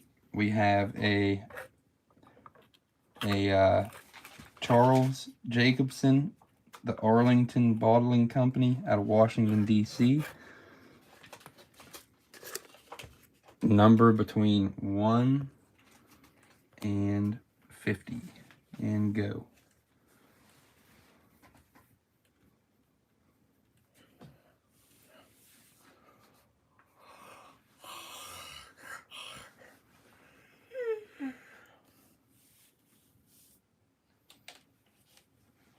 Stop. Yep. Everybody stop. That was Wendy with 6. Wendy with 6.